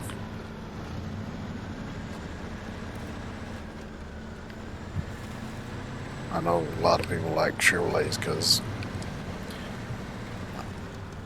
parts interchangeability and parts availability. Actually, you'd be kind of surprised at some of the Ford parts compatibility.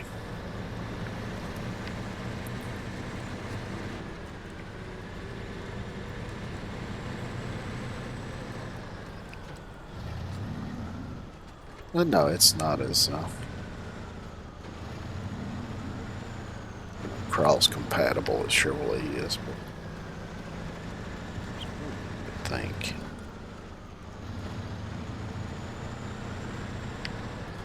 And I'm much less familiar with Dodge stuff.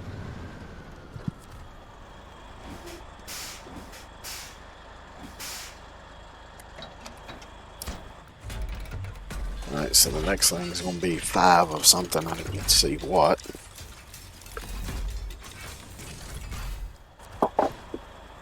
Vehicle spare parts.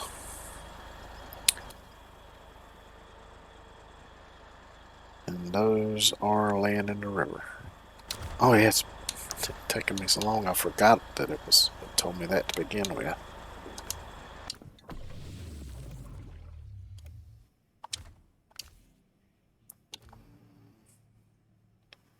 Let's go with this one. Swap it back to the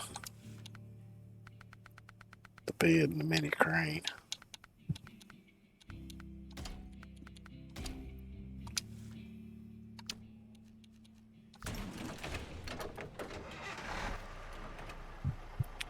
Switch to morning again.